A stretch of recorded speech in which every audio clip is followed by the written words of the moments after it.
Hey guys, it's Faye from SoularFlower and I am back with an all new video. Today's topic is a brand new Ask Me Anything. It's your guys' burning questions and my channeled information as the answers. So if that sounds good, please stick around, and if not, I will catch you at another video. Now, two very quick pieces of housekeeping before we dive in. That's first and foremost where I want to share with you that I read from a notebook. And the reason that I read from a notebook is because when anything is shared with me, either by a person's energy or the energy that is around them, it's not mine to take liberties with. It's essentially, if you will, like reading a book, and when one of the characters makes a comment, their statement is in quotations. So me reading from my notebook is essentially acknowledging these are quotations shared to me by a person or by their energy. So that's first and foremost. Another thing that you will typically see me do when I am doing any of my videos is I will say what was shown to me. And it's because I'm literally sharing with you what was shared with me and what was shown to me when I'm either doing a channeling session or a meditation. So if somebody is talking to me, I'll share what was said. Otherwise, I will state what was shown to me because, again, it's literally what was shown to me. Now, the second point that I just want to, again, touch upon, even if you are not new here and you've seen a bunch of my other AMAs, which is, if I have not answered your question, here's why. Sometimes the person's energy that I'm trying to connect to does not want to connect to me. They do not want their energy read, or maybe it's just an inopportune time, or they're not in the mood. So I can't force somebody's energy to connect with me if they don't want to. And here's a prime example. There's a few people whose energy I still try to connect to. They don't want to. One of them is Taylor Swift. She's here and there. I think it's almost like she's actually playing with me, and I'll share that rather candidly. It's almost like when I tried to connect to her energy, she would do this. But now that I've kind of took a step back and I was like, okay, she doesn't want to share right now. That's cool. Maybe I'll come back in a week or two and I'll try to connect to her. It's almost because now I'm letting her know I'm not as energetically enticed by her. She's playing with me. She's like hoovering me, if you will. She's trying to get me to have attention and interest in her. So she's starting to share like little things here and there, but certainly not enough that I can share with you in an AMA. Again, I think she's playing with me. So some people are very, very interested. They want to have their energy connected to, and some people just do not. And because you guys bring me such fantastic topics to look into, I'm not sticking around if somebody does not want to let me in. Does it mean I will never come back to their energy again? No. It just means for whatever reason at that time, they weren't interested and I wasn't forcing. I do keep a running list of all of the topics that you guys request. And if I'm able to connect to their energy, it gets a check mark. And if I don't, then it gets carried through to the next AMA, in which I will continue to try to connect to their energy. So please understand, if you have requested a topic and I have not covered it, it is either because that person's energy did not want to connect, or it's because I was already kind of like energetically closed down in taking topics for the AMA. And that's going to come into play at the end, because there were two such people whose energy was requested me to look into only in the last week. And unless they come in strong and they come in hard, I don't even bother looking into them, because it's kind of like when I'm done with the energy of the AMA, I'm done. So I'm not going looking around. I automatically just kind of carry those people through for the next AMA. However, two people's energy came in strong and they are here. But the rest of the more recent topics I have received, they're automatically getting carried over to the next one. Okay, so please do not be dissuaded if I have not answered your question. It's never for lack of trying. It's either for an incongruent energy, or because I've energetically just been like, I'm not taking any more suggestions for this video. All right, with that in mind, let's dive in. So the first person's energy that I was asked to look into is an actor by the name of Chris Evans. Let's see what Chris's energy wanted to share with me. Oh, and here's two of the things that had come in with Chris Evans. A question is, A, if he's in the club, and B, he recently got married. Is that a real love connection? And was that somebody that he genuinely desired to marry, or is that a love match that was made by those above them in the industry for purposes of maybe like selling more magazines or making him appear to be one way or another way? So let's see what Chris's energy wanted to share with me. Chris Evans is in fact in the club. Surprise! And here's why. Do you know him personally? No? But you know his name? Okay, you don't know him personally. Is he a friend? Is he a friend of a friend? Is he a cousin of a friend? Is he a brother of a friend? Did you go to the same high school as him? No? That's how you know he's in the club. Because anybody, they do not get to be a household name where people who do not personally know them know their name. You don't get to have that kind of status if you're not in the club. So if you know his name and you're watching this video, and any number of people that are watching this video know his name but don't know him personally, it's because he's in the club. Now, this is not to say that he is particularly high up, because he was shown to me as, not being particularly bright. However, he is good looking, and there was some initial interest with him because of that.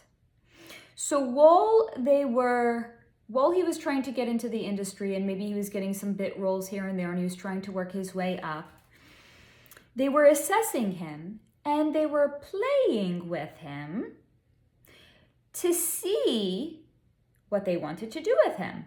So therefore, he did have the opportunity to get some roles, and he also seemed to be agreeable to whatever the terms they were setting forth in front of him.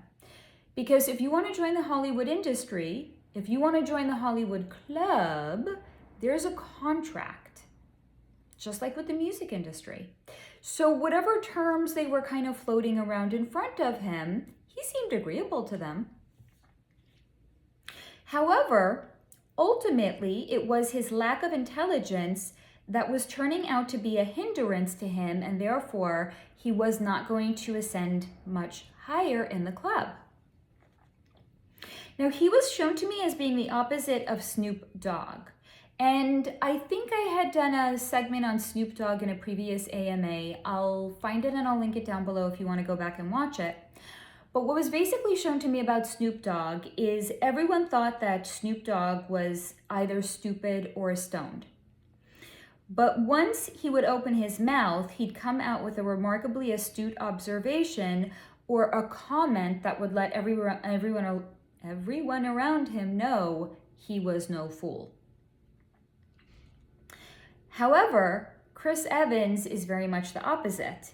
He was so good looking that no one actually wanted him to say anything, because if he did, it would ruin the illusion. But he was guaranteed to do just that. He would open his mouth and say something stupid, time and again.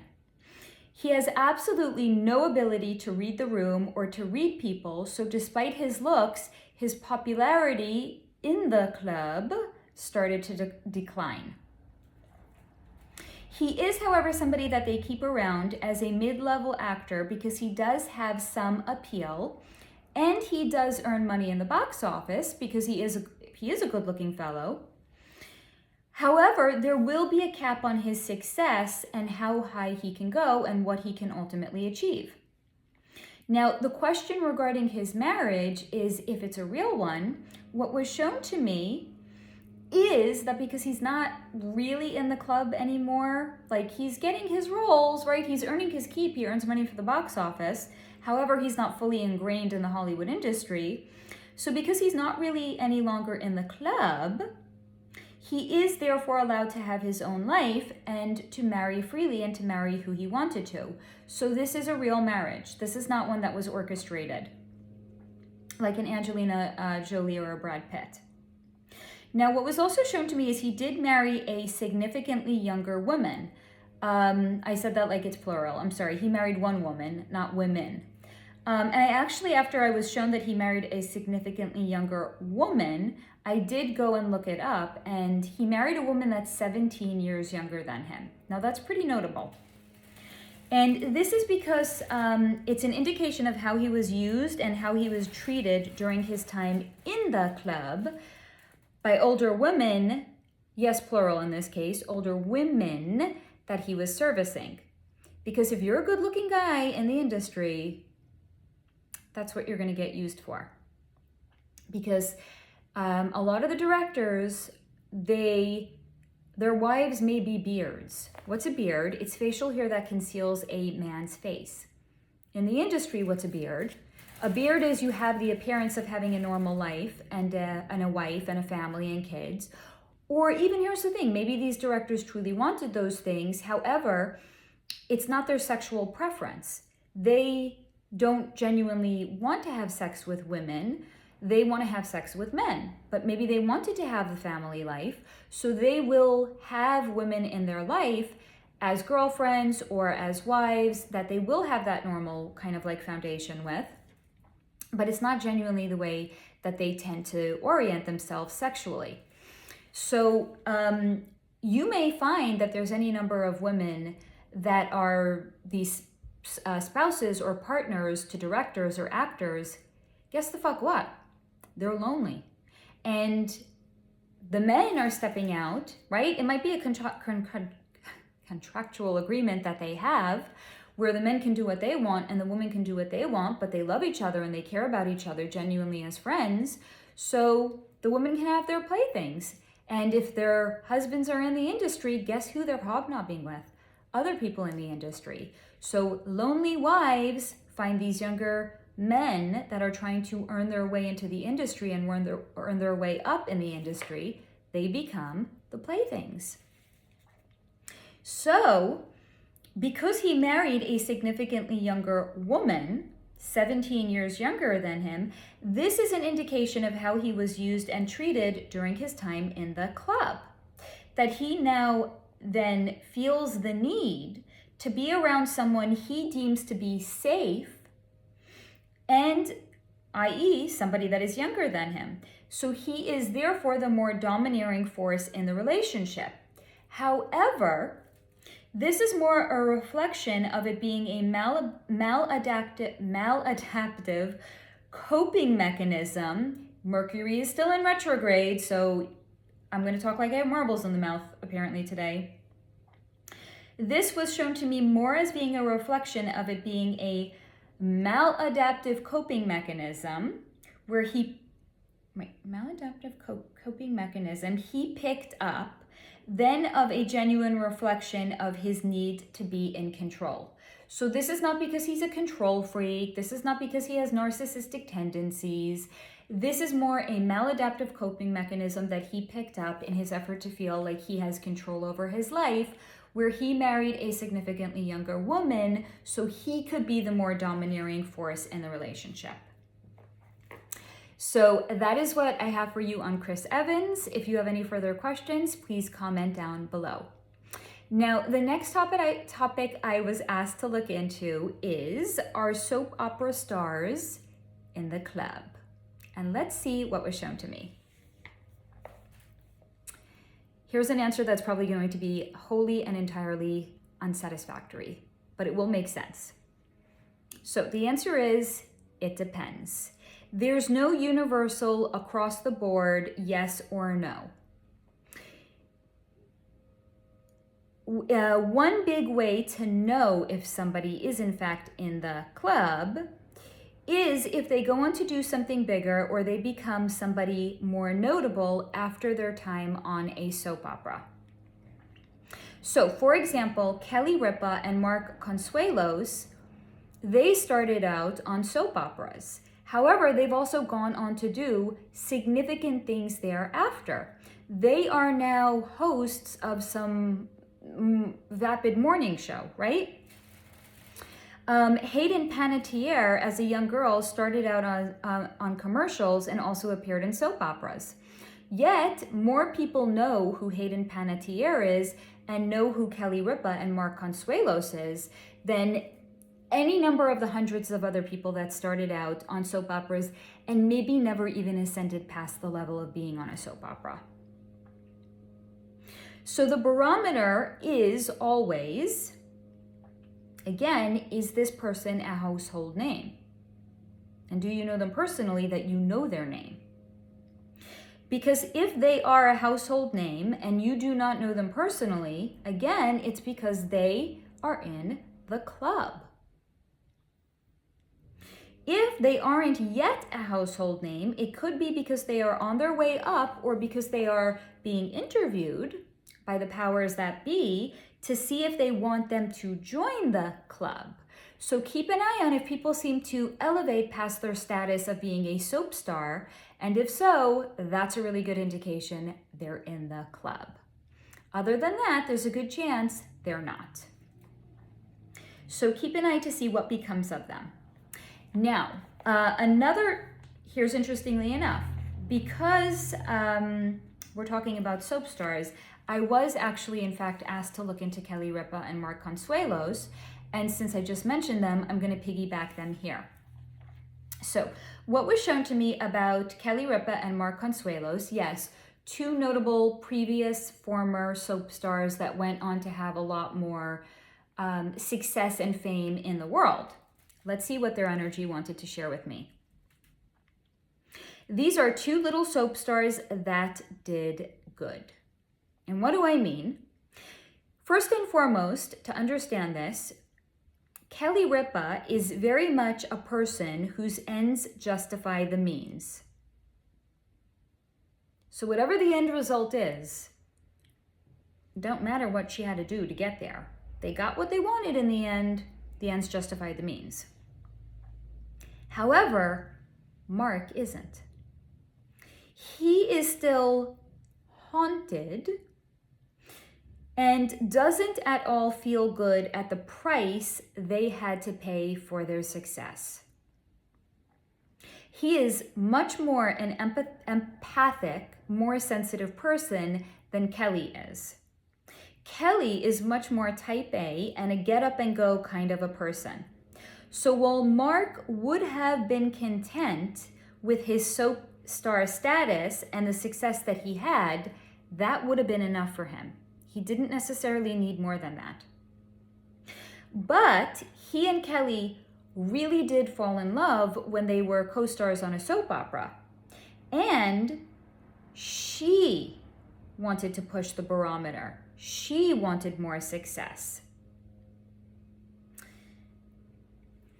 And because he loved her and he wanted to support her,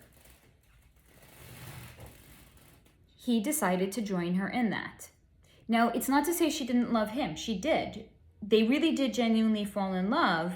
And she also tied part of her success to him, meaning, Marc, I want you to come along with me. Give me your hand and come with me. And Marc loved her enough to say, okay, I'll come with you, even if it's not what he genuinely wanted for himself.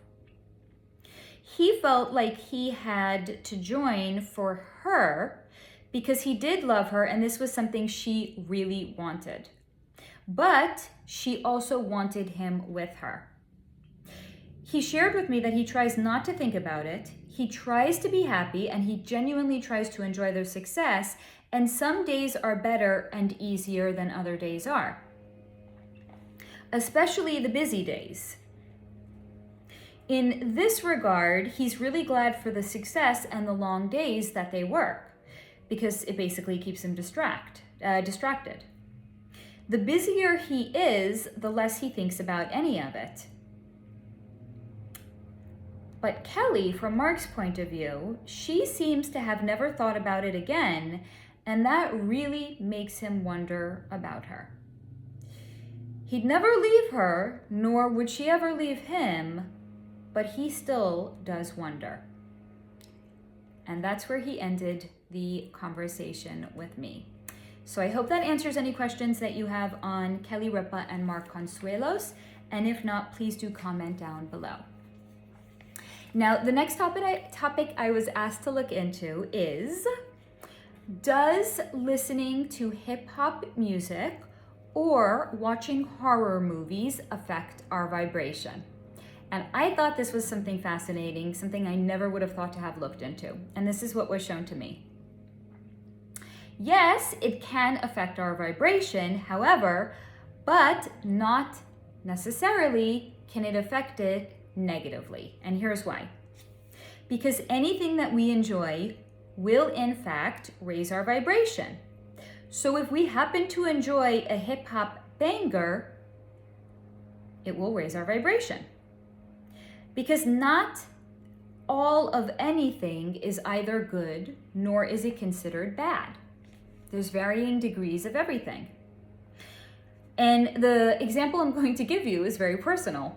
I curse a lot in my videos. Is that considered bad? Am I lowering my vibration when I curse? No. Because first of all, I enjoy cursing. So if I enjoy it, it actually raises my vibration. But also, here's the question. Who gets to assign the meaning that things have? Society? The government? Internet trolls? No, of course not. We do.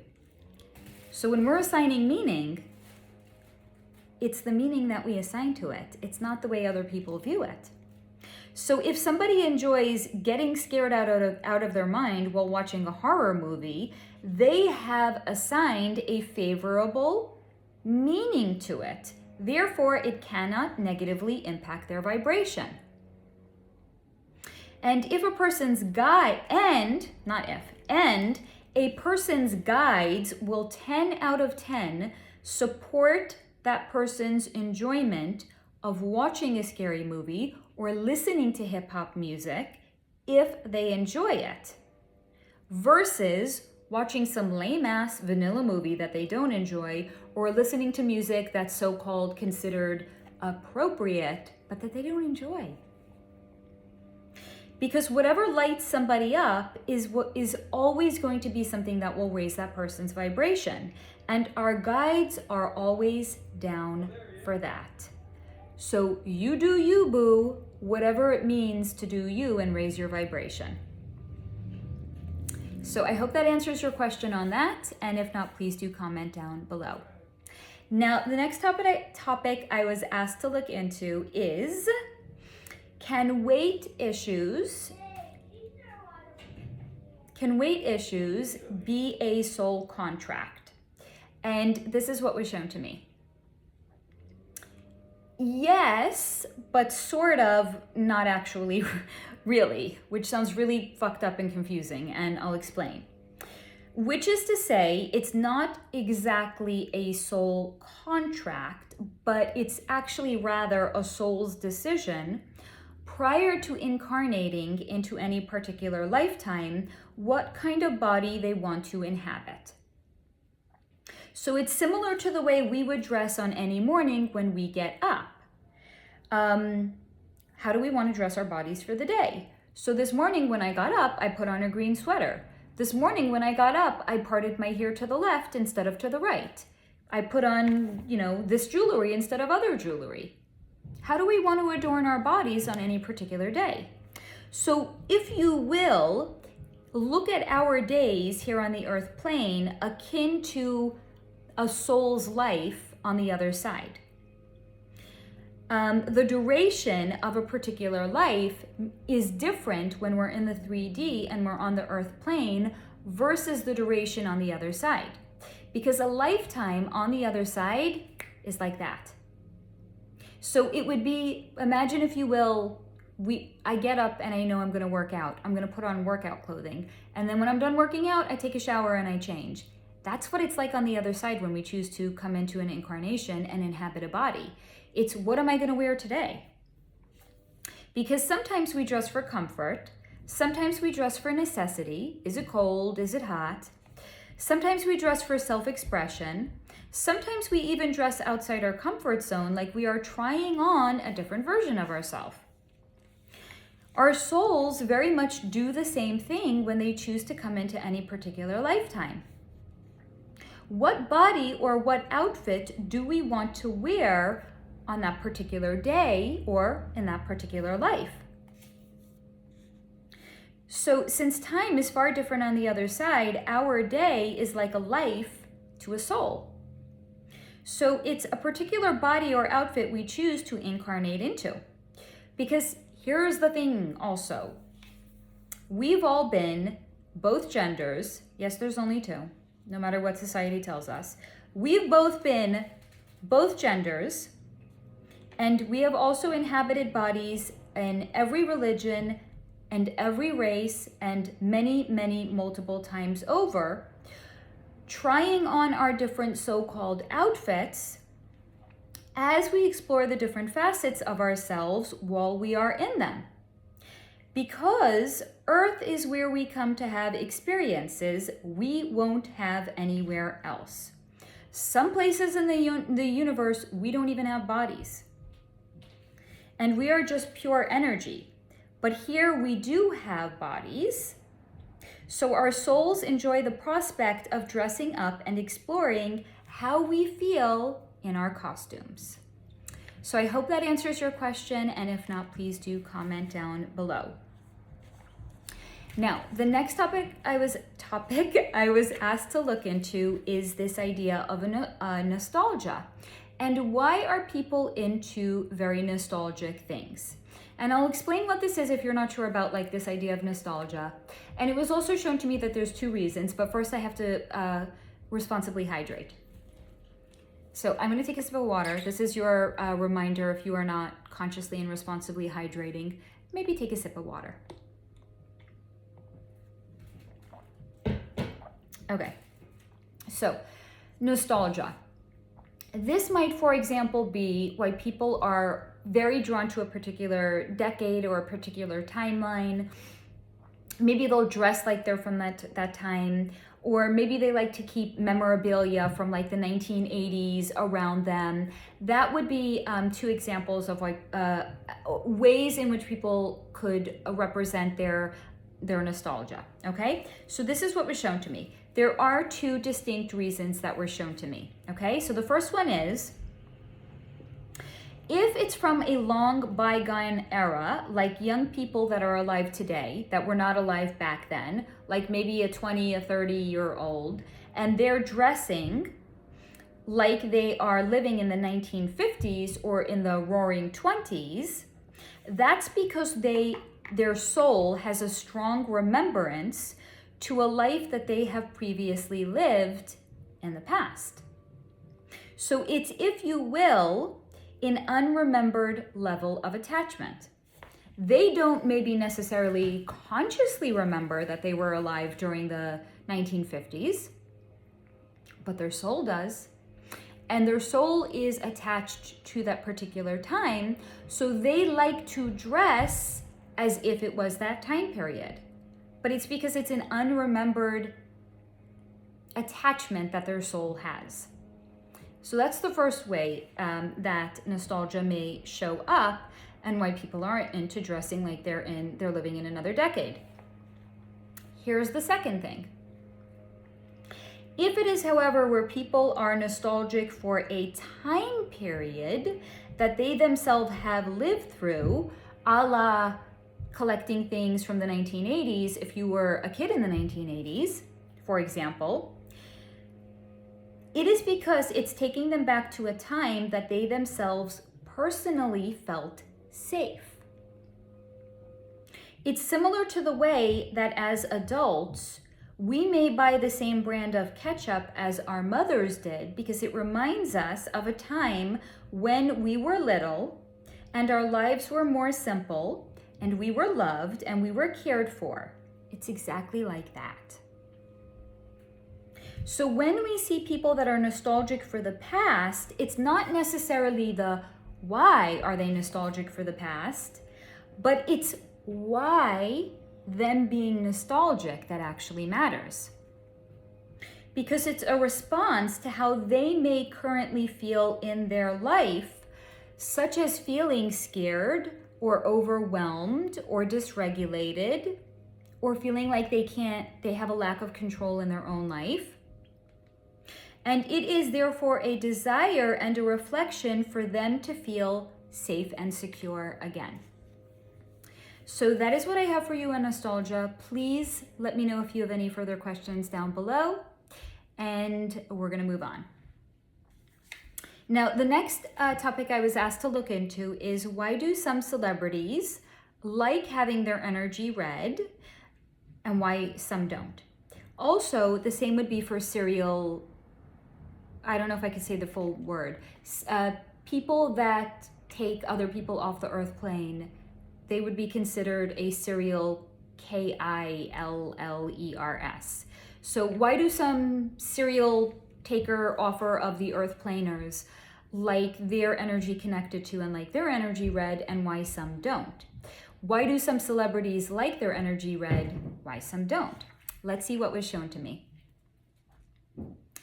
Now, this is very much also connected to the last one, such as attachment, which is, this too may come down to the level of attachment a particular soul feels to a past incarnation once they cross over. So, for example, I had looked into Elizabeth Taylor in the past, right? And she had actually come into me while I was trying to connect to Elvis Presley's energy, because she thought to herself, why in the world wouldn't I want to connect to her? Because she was so fabulous. But conversely, just like we have the Elizabeth Taylors that don't see boundaries as a real thing, like, lady, I'm not trying to connect to you. It doesn't matter. I'm fabulous. How could you not want to connect to me and read my energy? Just like we have the Elizabeth Taylors, we also have the River Phoenixes of the world. And yes, I've looked into both of them. And there's video, Elizabeth Taylor has her own video, and River Phoenix is in a previous AMA. So River Phoenix was genuinely surprised that people still even care about him and want to even know about his energy when he was River Phoenix. Elizabeth, and how do we explain this?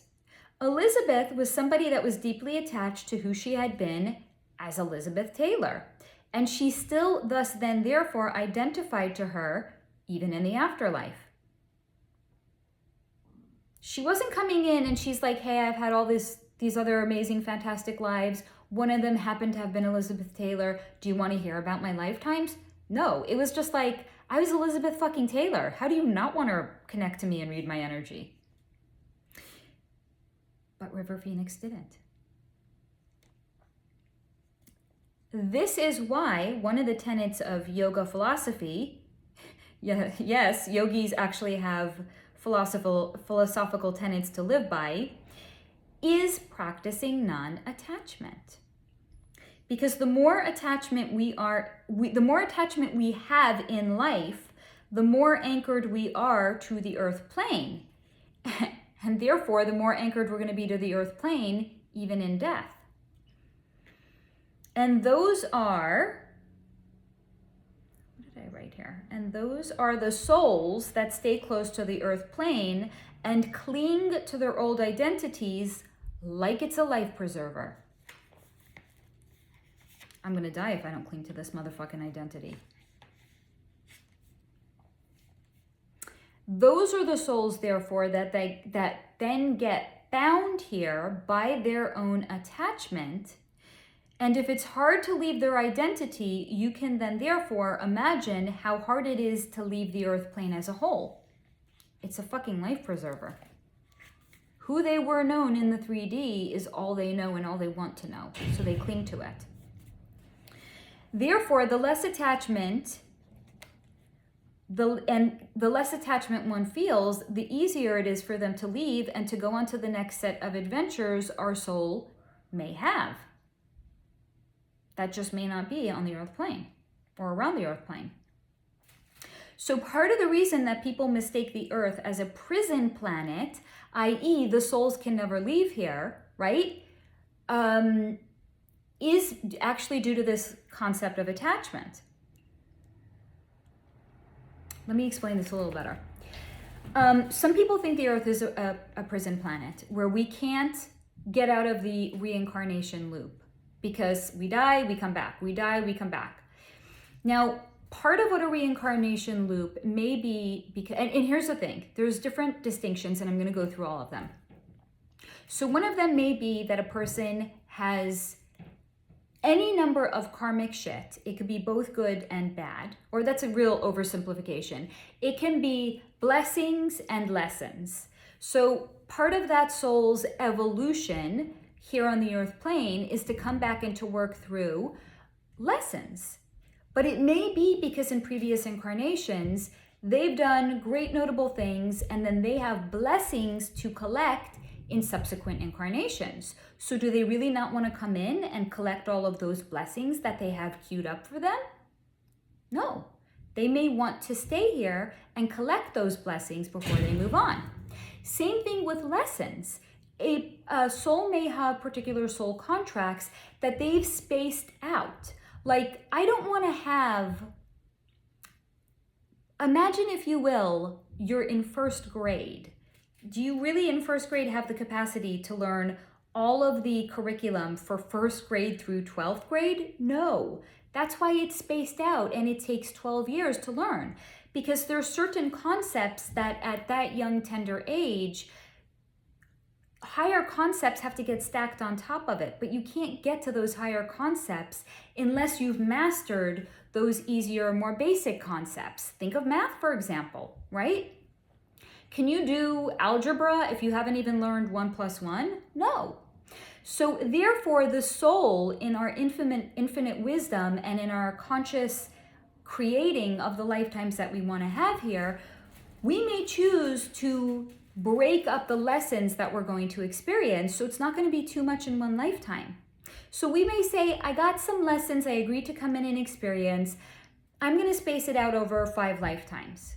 So for somebody that doesn't understand it, they may look at that soul coming back for 5 lifetimes and they may be thinking, oh, fucking hell, this is a prison planet. That soul can't go on anywhere. Not understanding that, no, that soul chose to space out those lessons, so wouldn't be too much to overwhelm them in one lifetime. So the Earth is not, in fact, a prison planet at all. What may make it seem like it's a prison planet is the lessons and the blessings that we have chosen to space out so we can collect them over a multitude of lifetimes.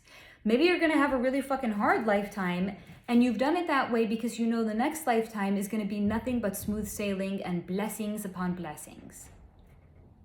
So choosing to cosmically create the experiences we want to have here on our Earth, the Earth plane, does not a prison planet make. But levels of attachment is not lessons or blessings that we are cosmically creating into the fabric of our lifetimes here. That is more akin to fabrics on a rope that are fortified and refortified with the more attachment we tack onto it. And then really, really thick ropes carry through from lifetime into lifetime. But they're different than lessons and they're different than blessings. So, the same can be said with the energy of celebrities. Because that's actually what we're looking into here. Even though it may have seemed like, I thought we're looking into this energy of celebrities. How the fuck did we get onto attachment? This is why it's all connected. The same is true for celebrities, whether they're on this side or whether they are on the other side. How attached are they to their persona and the public perception of them? How much attention do they need? And more importantly, how secure do they feel about themselves when no one is around? Do they feel like they need to explain themselves? Or are they like confident and secure in themselves? They don't need to connect to an energy reader's energy and like talk to them or explain themselves. The same is true for the serial taker of lifers off of the earth plane. how, sounds weird, but how proud are they of their so-called work and what they had done in that incarnation? Or do they feel misunderstood and that they want to set the record straight? Are they arrogant? And do they want to brag? Or have they lost those human emotions? Again, because this is where attachment comes in. Once we cross out of our bodies, those very, very dense, heavy 3D emotions, they're gone. All that remains is love. But again, the bindings on the rope that reinforce it, they can hold on to their perceived personality in that incarnation because they're very, very attached to it. So, are they arrogant and they want to brag, or have they lost those human emotions fully when crossing over and they no longer feel the need to identify to who they were and what they had done? It all comes down to attachment or lack thereof when connecting to notable public people once they have crossed over, or notable people in the world stage once they are even on this side. Do they feel like they need to explain themselves, or are they secure within their life themselves? So that is what I have for you on celebrities and serial KILLERSers. Please comment down below if you have any further questions. Now, the next person I was asked to look into is a fascinating person by the name of Donald Marshall. Now, Donald Marshall may be a name that many of you are not familiar with. And to be frank, I'm not entirely that familiar with him either. I had seen some of his, I think maybe even YouTube videos like years ago. I want to say maybe in like 2020, when he was talking about, and this is the first time I'd actually heard about this, when he was talking about clones and his experience being in cloning centers. And he's continued to talk about it. And every once in a while, like the videos get scrubbed and you can't find them, and then someone else is going to find them and put them back up. But they tend to get scrubbed off the internet in fairly regular intervals. So let's see what Donald Marshall's energy wanted to share with me. So, first and foremost, so here's even the question. Did he really see what he claims to have seen? Or maybe is he a little bit loco, or maybe he has his own relationship with reality and what he chose to share isn't the actual reality, it's just his version of reality. Okay, let's see what his energy wanted to share with me. Donald Marshall has seen some shit. Seriously, some real fucked up shit. Shit that he still can't comprehend, and shit that even once he has comprehended it, he wishes he could forget it. But alas, his desire to forget it is why they won't ever let him forget it. Now, this is where I'm going to provide additional context, because you may be like, who the fuck are they and why are they not letting him forget it? So this was shown to me in two previous, no, not just two, many people's whose energy I've looked into in the past that are well-known or celebrities on the world stage. And that is where one of them is Kanye West, another is Amanda Bynes, and another is, what's her name? It'll come to me. But essentially it's like, what's their so-called arrogance? Or what are they most proud of? Or what do they most want to retain of themselves when they enter into a contract with those above them in the club? Because whatever their perceived arrogance is, or what they're most proud of, that is what's going to be used against them. So for Kanye West, it was his mind. Kanye West self-identifies as having a brilliant mind where he's very creative and he can think out of the box. And he sees things in a totally new and unconventional way. So therefore, when a Kanye West, for example, starts to act out, what are they going to do with him?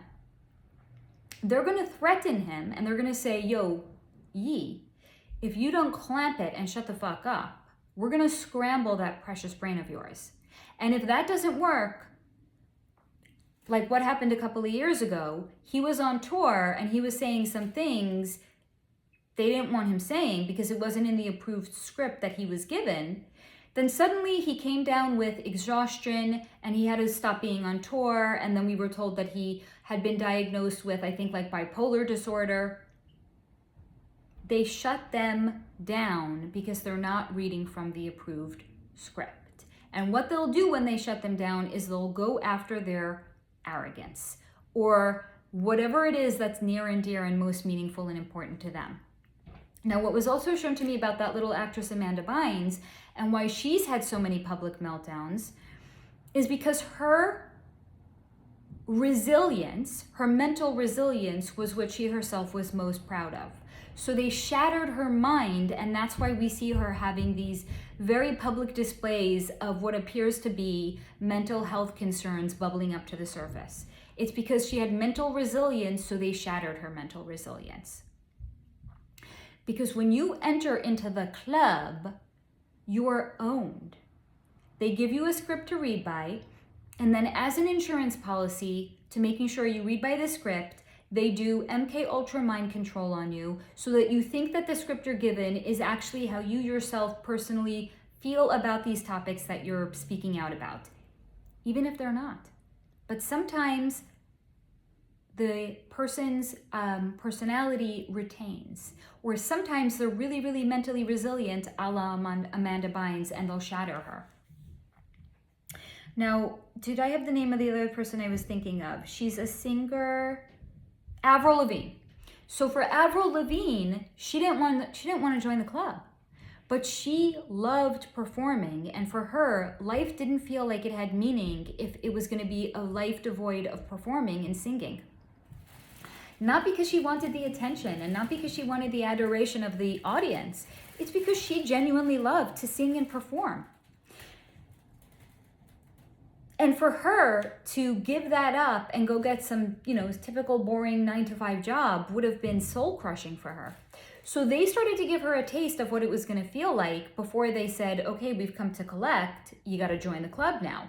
And she was like, no motherfucking way am I joining the club. This is perverse and this is sick. So what did they do? They had a backup lined up of her, and that's the version that gets to perform. That's the version that gets to go out and tour. She gets to be there by that person's side, and every night before the show, if she's on tour, they give her the option. Okay, are you ready to join us now? She'll say no, and it's the clone that goes out there instead. So whatever a person's the way it was first introduced to me is as arrogance, but it's not necessarily a literal arrogance. It's what means the most to that person, because that's what they're going to go after. So for Donald Marshall, because he has seen some shit that he'd rather forget, they are not letting him forget it because it's the most important thing to him that he wishes he could forget it all. Because once they know what that is, they will go after it and they will exploit it, and there is nothing you can do about it because you've already signed a contract and you're already owned. So because he wishes to forget all he has seen is precisely why they will not let him forget. And of course, what he says sounds crazy. So no one will even pay him any mind.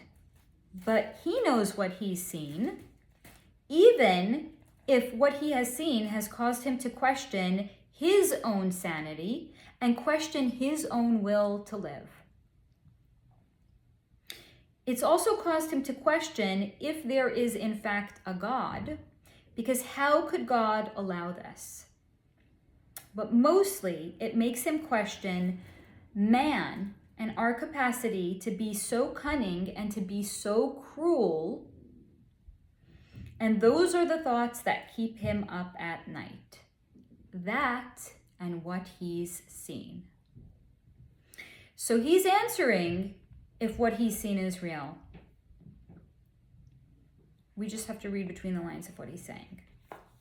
That's what I have for you on Donald Marshall. Please let me know if you have any further questions on him down below. Now, the next person's energy that I was asked to look into is a woman by the name of Jenna Jameson. Mercury in retrograde. Oh my God, her name. Jenna Jameson is a previous and retired porn star. Now the question is what she has shared about what she came to discover about the little children that have a lot of traffic on the school bus. So let's see what her energy wanted to share with me. Jenna Jameson hates that she was right.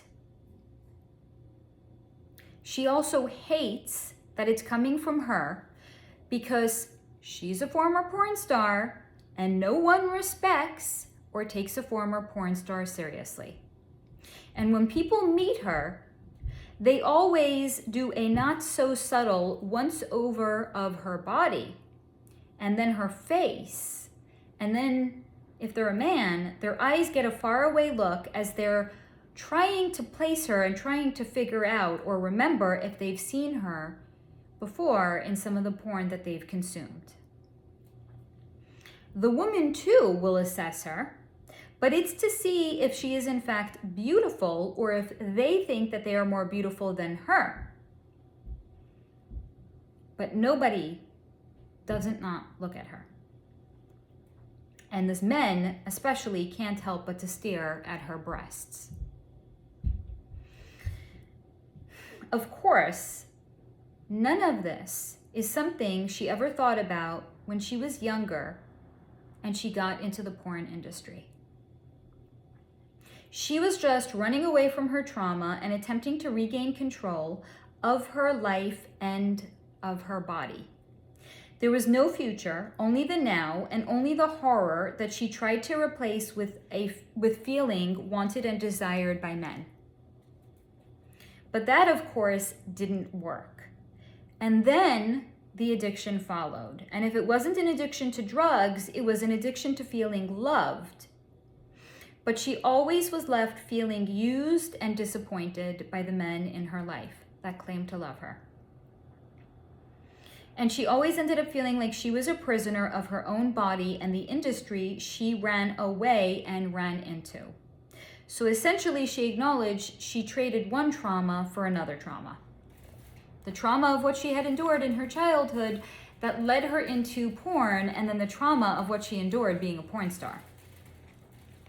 Because she had then shared that porn is horrible and terrible and so fundamentally wrong and fucked up that she is still processing it.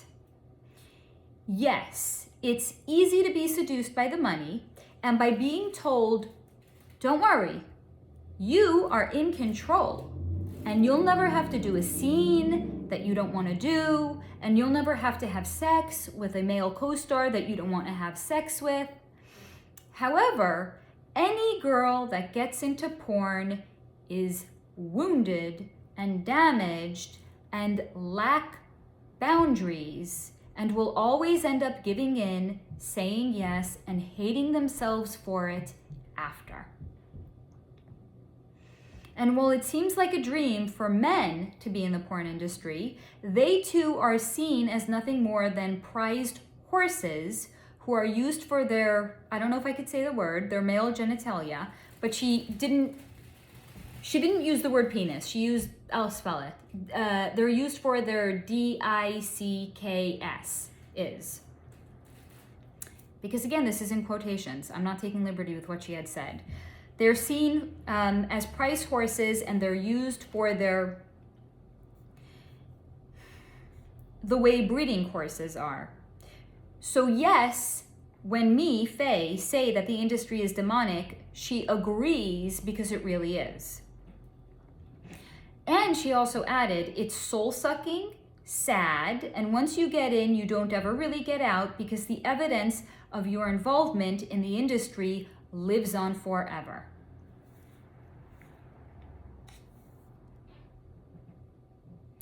And the way, what the fuck did I write here? What the fuck did she say here? And the way even you are becomes, the way even you are, I don't even know. Something. The way even you are becomes so tired of it eventually. Oh, I think she's meaning that even if you get into it and you're excited for it, I'm extrapolating here because I looked into this on November 24th. The way even you are becomes so tired of it eventually.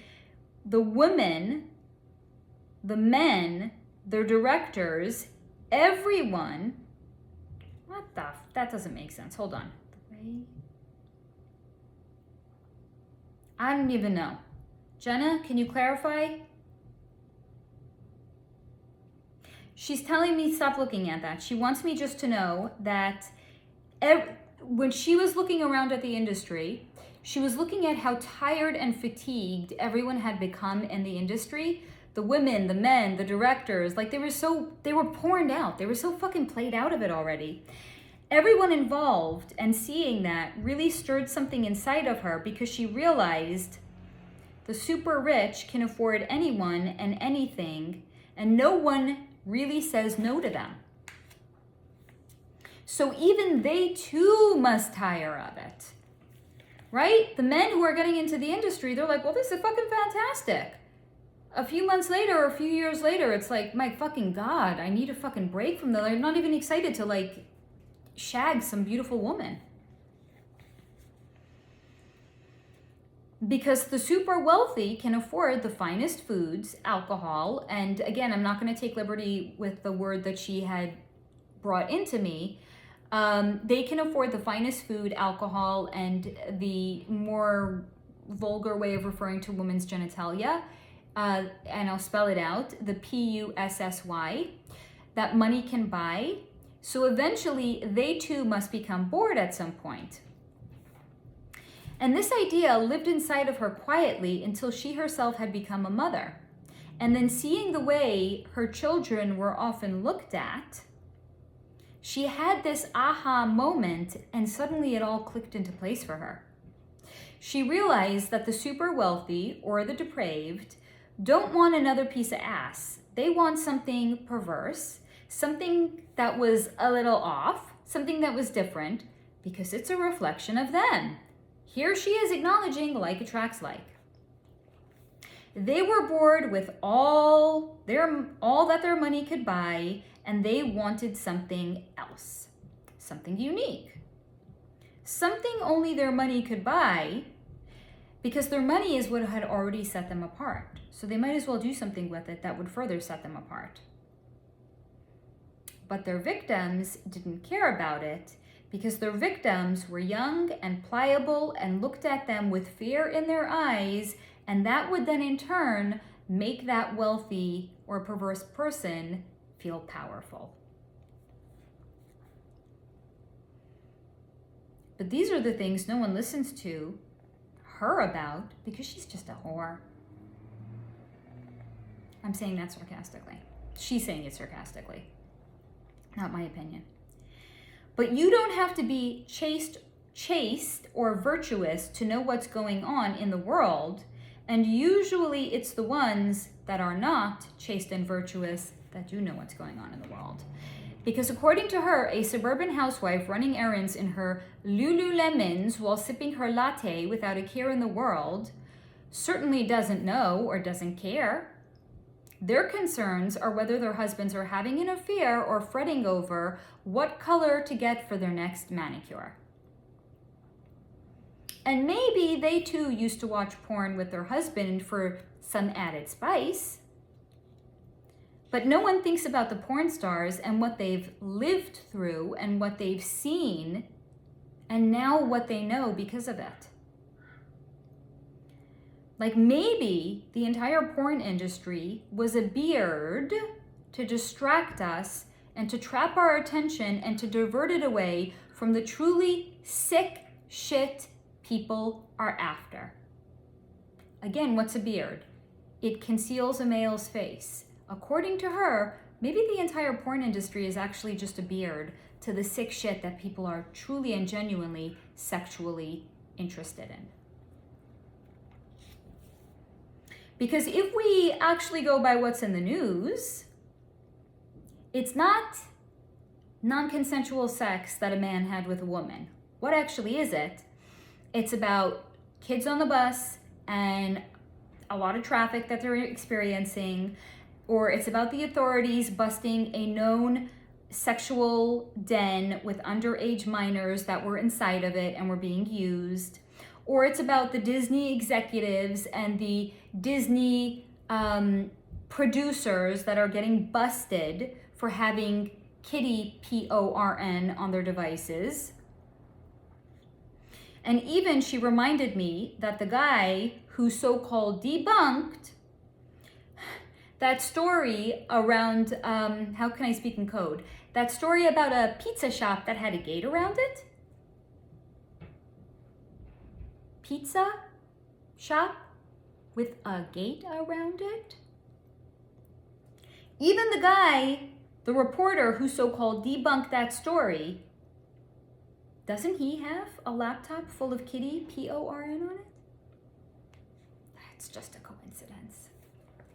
Surely he didn't have an agenda to debunk that story. It's just a remarkable coincidence. Except that it's not, because it's real. And in fact, it's the real currency that makes the world go round. But don't take her word for it. She's just a porn star. That concludes my conversation with Jenna Jameson. Please comment down below if you have any further questions. Now, the next topic I was asked to look into is the behind the veil explanation for why so many people are now gluten and dairy intolerant. So this is shown to me first and foremost because it's not food we're eating anymore, and our bodies have to find a way to tell us that. So we build up an intolerance to it because we are literally being poisoned by it, but not without our awareness. So the body, which is in this case the so-called victim, steps in to aware us to the fact. So it's essentially a self-protecting mechanism. The cure, if you will, is to reset the body and to stop eating overly processed foods, because the processing of it strips it of nutritional value and turns our food into poison. So the expression, "let our food be our medicine," is no longer true, because to many of us now, we need medicine because our food is the poison. Everything got flipped. It used to be let your food be your medicine, and now it's like, well, actually, now you need to be on medicine because your food is poisoning you. So what was shown to me, what will help is if we go back to a more simple diet by cutting out overly processed foods, which will allow our gut to slowly begin to heal itself. Also, antibiotics so badly mess with our gut that we lose many essential digestive enzymes that make eating these foods tolerable. So cure our gut, stay away from processed foods and antibiotics, and go back to the way people lived 100 years ago, and all will be right again. So I hope that answers your question, and if not, please do comment down below. Now, a similar question had come in, which is, will fast food become less popular, or will it change in the future? And this is what was shown to me. Yes, both, but not for some time, because many will still cling to it, and because it's what they know. But as I've said before, excuse me, I'm hemming to the truth, all the old systems have to come down, and this is along with the government, the FBA, businesses, banking, charity, medical systems, everything must come down because they are rotted and corrupt at their core. Fast food, too. But it's so low down the totem pole of what is considered to be a priority at this point, it will be one of the last things to be dealt with. However, rest assured, there's a solution. The solution is us. But what I do see is that while our vibrations ascend, people will lose interest in them because we will no longer be a vibrational match for it. And fast food chains will remain more and more empty until they fold and they shut down in its entirety. So essentially, it will be us, the people, and not the government, who will cause a change in them by withdrawing our attention from them and not the government. It is so corrupt, the government and all big organizations, charity, everything, banking, finances, media is so corrupt, they need to be dismantled first before this, considering to be low man on the totem pole, is even going to be gotten to. Because if the real big corruption, like look at how corrupt the FDA is, like the fucking food we eat isn't even food. It's like modified in a lab, and we're eating like genetically engineered food. It's like, it's food that's not even really food, right? So if the FDA, which is a corrupt organization, doesn't come down first, you're going to have the same old going on with fast food that we're going to be consuming. So so essentially it will be us who causes the change in them by withdrawing our attention and not the government. Because the government is still too corrupt to enact any real or meaningful change. So this is one industry that we the people will cause to change by continuing to focus on our own ascension and our own vibration and staying in the high vibration and allowing those things to work themselves out as they will. So I hope that answers your question, and if not, please do comment down below. Now, the next topic I was asked to look into is gospel music. I'm actually going to see if I can also find Televangelists. Here we go. Okay, they're just 2 pages apart. That's fantastic. So, because they're kind of connected, so I'm going to kind of keep them together. They're connected, but they're not. You'll see what I mean. The next topic I was asked to look into is gospel music. And what was shown to me is that gospel music is doing the best they can in the 3D confines of how the frequency of music has changed. Because yes, it changed big time. It's no longer a pleasing frequency. And once they changed the frequency that music was being made on, it changed what?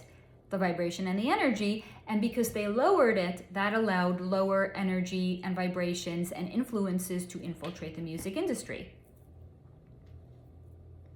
But if you think about the current state of music and music videos and how demonic and agendized they are, how can singers and how singers can sing about WAPs, so prost, wet ass PUSSYs, while grinding their so-called WAPs together on stage.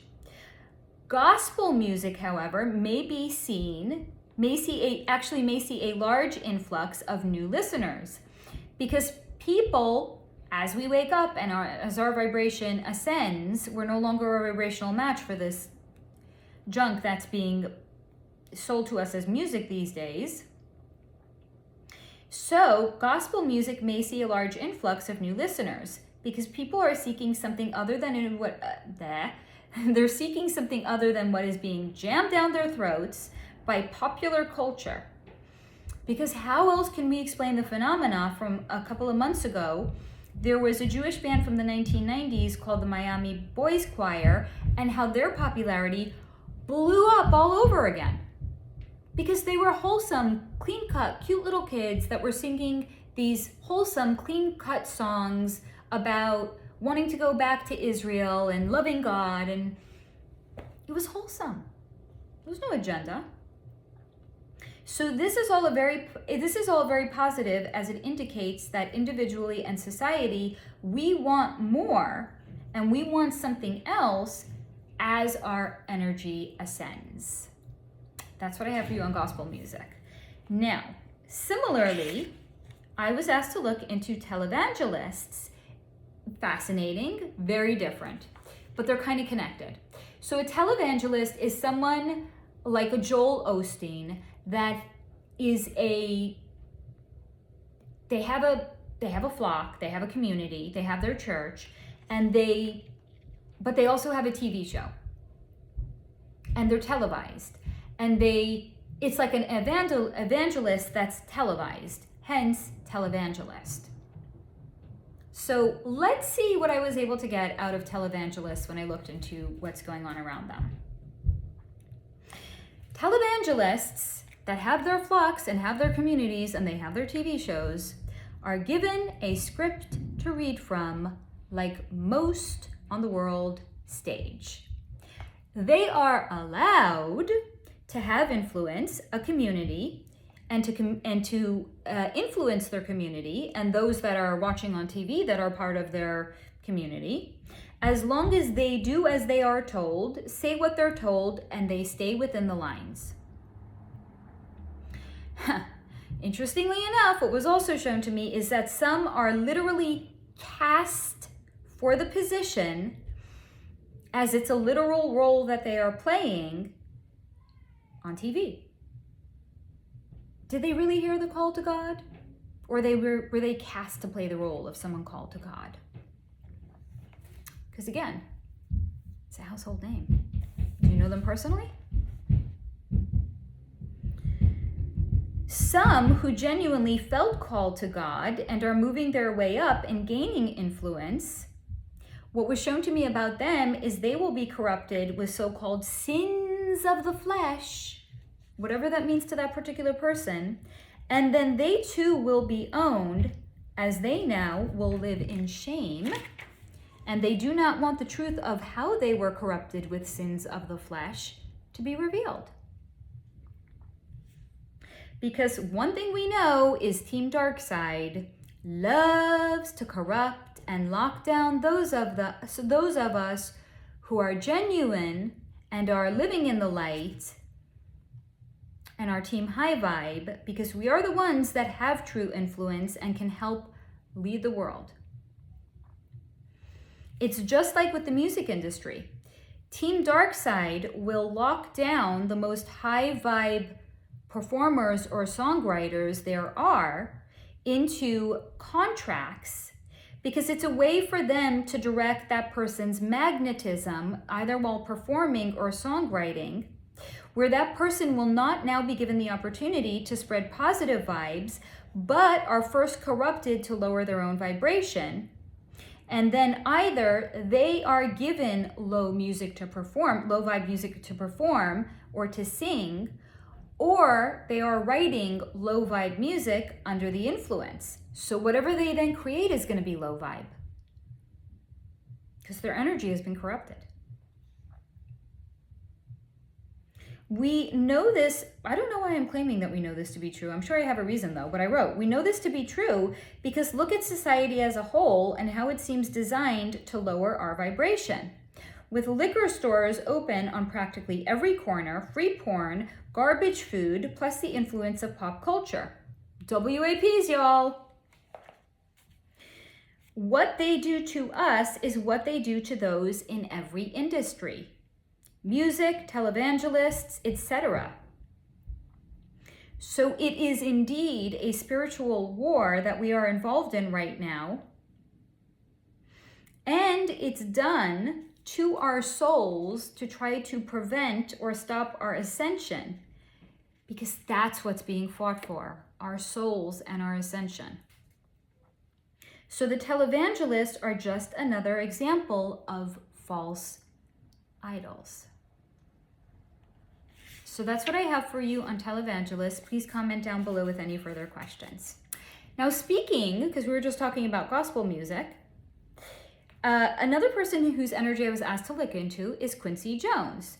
I think he's like maybe a producer or I don't know what the fuck what in the music industry, because real life over here, y'all. My neighbors upstairs have their nephew over and he's hopping around, living his best little kid life. Now again, I never researched my topics, so I've heard of Quincy Jones. I know he's in the music industry. No idea who the fuck he is or why the fuck he matters. But he does, because you guys asked for me to look into his energy, so I will. Okay. So Quincy Jones shared with me he sure has seen the industry change. And it's a good thing. He's been able to retain some power and make a good amount of money. Now, don't get him wrong. It's not to say he doesn't like the direction it's going in, because he too has had a part in crafting it. But he remembers the days before everything was mapped out and artists' lives were owned. And when people made sorry, I'm looking at messages coming in and it's distracting me. When people made music because they loved it. It's just so Mercury in retrograde to like see a message and get like distracted by it. It's so the energy. But Quincy had said it's not like that anymore, not even close. Now those that are coming up in the industry could have practically, this is again, goes back to what came in for Televangelists, could have in fact answered a casting call for the degree and talent and love of music that they have. And that's why these shows like America's Got Talent and all of those music competition shows were acting as reveals. Because what did they show us? They can take in anybody, they can give them a makeover and make America and the world fall in love with them. But are these people actual songwriters? Do they actually love music? We're just too asleep to see how musical artists these days are cookie cutter copies, assembly line produced to appeal to a particular subset of the population and then used to siphon our money and attention off of us. But the artists too are used and more akin to being a really well-paid prostitute or call girl. And sometimes they literally are as well. But sometimes just figuratively. Because they, in essence, are RAPED as well. It's just a different kind of non-consensual sex and violation. But society is so enamored with the haves, as we're all mostly the have-nots, that people will climb over each other to be a somebody instead of a nobody and will literally sell their soul to the devil to do it. So yeah, he's seen the industry change and he keeps being surprised by how it's changing. And as long as he continues to be surprised, he shared, he'll stick around to see it. That's what I have for you on Quincy Jones. Please comment down below if you have any questions. Now, the next person's energy I was asked to look into is a singer by the name of Doja Cat. Let's see what her energy wanted to share with me. I literally just feel nauseous right now. Hold on.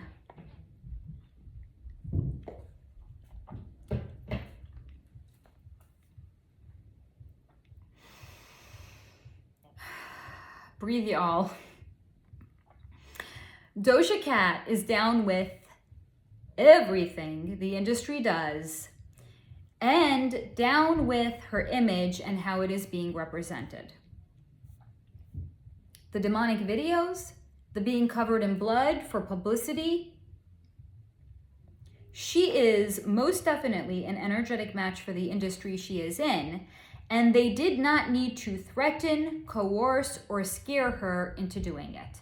Because what's been shown to me in the past about any new musical performing artist that's trying to break into the industry, they will sit that person down at a table in a conference room and they will explain to them what they're going to have to do, how their likeness is going to be used and how they're going to be represented out on the world stage. The kind of music they're going to be singing, whether or not they're interested in it, the kind of way they're going to be dressing. None of it is necessarily a reflection of the person. It's how their likeness is being utilized to attract to a particular subset of the population, even if it's nothing close to the way that they are. However, with her, they didn't need to threaten or coerce her. They didn't need to say, they didn't even need to lie to her. They didn't need to say to her, it'll be like this, then it'll be like that. And in the meantime, they have different ideas in their own head of what they're going to do with her image. And sometimes what they really, really, really want to do to a person, if it seems like that person is not going to be amenable to what they plan on doing, that person's sitting at a conference table and in the fuck walks somebody that looks identical to them. Just wearing different clothing, identical to them. And they understand, it's implied, or maybe it's sometimes, maybe if they're not too bright, they need to specify to that person, what's your name? Doja? Meet Doja. And they come to understand they're not even actually even needed in the industry because they've got their replacement lined up. So if the person wants to live, it behooves them to go along with whatever the fuck the agenda is, because otherwise they'll off them because they've already got their double lined up. And so many of these stars don't even have genuine talent. That's what Quincy Jones had just shared, right? These people don't have a love for the music. They just want to be a somebody. So they come in, they'll make any fucking deal because they just want to be a fucking somebody.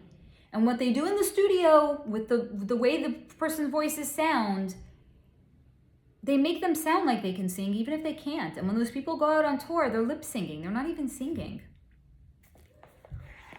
They didn't need to do any of that with Doja Cat. Because as a matter of fact, she loves it all and was genuinely excited as they were reading the terms of service and agreement to her. Just like when you download a new app, you got to scroll through the terms of service and agreement that nobody reads and we all accept. Especially more so when you're joining the industry and you're selling your soul. There'd be some long terms of service and agreement there. She was shown to me as while these things were being read to her, sitting in a conference room and gyrating, literally gyrating in her chair as this was read to her because she was so turned on at what she was hearing. And it was also shown to me, there's a scene from the Howard Stern movie where a woman calls up Howard Stern on his radio show and she says, Howard, I want you to give me an orgasm. So he says, do you have any big speakers in your house? She's like, yeah, I got the big subwoofers. He's like, lay that the fuck down and sit on it. Straddle that subwoofer. So she's straddling the subwoofer and he's speaking, she called into the show and he's sitting there and the scene in the movie is it's showing him going and doing all these weird sounds and she's literally just sitting there on her speaker. She's gyrating to it while the sounds he's making are causing her to have an orgasm. What is that? Vibration. She had an orgasm to the vibration. It's the exact same thing. So Doja Cat was so energetically aligned with everything that they were reading in the terms of service and agreement. She was gyrating in her chair to the vibration of what they were sharing with her. She was practically orgasming from it because she's so energetically aligned with it. Before they were even done reading the contract to her, she was asking for a pen to sign and to attach herself to them and they to her. Therefore, what we see of how her likeness is being used is not actually even an agenda, but a true representation of who she is inside coming to the surface. The demonic videos represent actual interest to her. The blood on the wax figures of her to promote a record represent a way in which she feels comfortable adorning her body. covered in blood. Everything we see is an expression of her put out on the world stage. And to her, there is nothing wrong with it, or nothing wrong with any of it. She is what one could say is, quote, down with the sickness. That's a quote from a song. I didn't just make that up. Therefore, I said it's in quotes. And she is glad to have found her people that are in the industry. So that's what I have for you on Doja Cat. Any questions, please do comment down below. Now, the next person I was not asked to look into, but I was just sitting on my sofa minding my own business and was seeing like promotional materials for the upcoming last season. It's not upcoming, it's actually on TV now, but the last season of The Crown. And who floated into my mind? Andrew. Randy Andy. So let's see what Randy Andy's energy wanted to share with me. And in case y'all don't know who he is, Randy Andy is Andrew. I don't even know his last name. Andrew Mountbatten, maybe. He was Queen Elizabeth's so-called favorite son. I think he was maybe the second or the third. I have no idea. Certainly not the heir. The heir is now King Charles, then Prince Charles. Let's see what Randy Andy's energy wanted to share with me. Prince Andrew really is Randy Andy. He got that nickname for a reason. For him, he had the best of both worlds, being a royal, but not being the firstborn. Therefore, he had all the benefits of being wealthy and entitled, but none of the actual responsibility that would come with one day being king. And boy, did he love it. Plus, he was his mother's favorite son, and it was almost like anything and everything he did delighted her. So he could do no wrong, even when he could in fact be very wrong with what he had done. So he never really had to worry about being careful or being responsible or being reprimanded, because he never was reprimanded. All he had to do was show up on time and in a uniform, and all was well. That was like the parameters of his royal engagements. Show up, be on time, dress like a royal, and all would be well. So he had a massive sense of entitlement growing up. Plus, he never felt like his interests were that unusual compared to his family's, so he did indulge himself. Now, if you don't know what the fuck I'm talking about, I can't get into it now. But if you want to know more of what the fuck I'm talking about, I have a membership video on the royals. You are welcome to join my membership. I have different tiers. Some of them include just access to my fantastic exclusive content. Yes, it's a shameless plug. It's also my channel and it's also my video. So yes, shameless plug. And you can also hang out with me at live streams. We do mini energy readings and we have a blast. And I'm sure any of my members that are watching this right now will comment down below and they will say how much they love being a member. And it's not just because I'm saying it, because they tell me all the time they love being a member. And I love them being members too. And if you come over and join my membership, I love having you there.